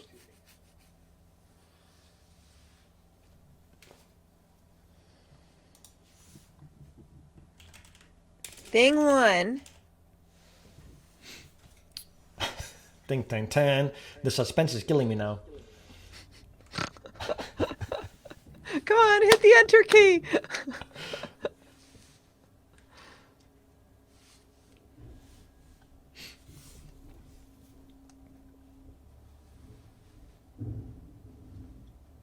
I have a structure where users can add team members.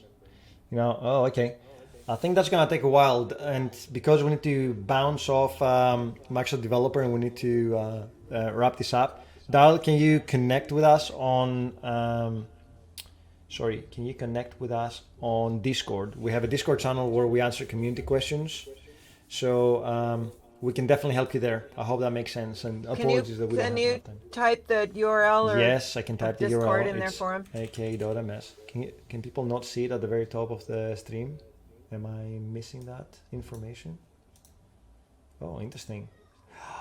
I don't have it here. Okay, I see. ak.ms 45 so Discord join there. So that's the link. Please join us there.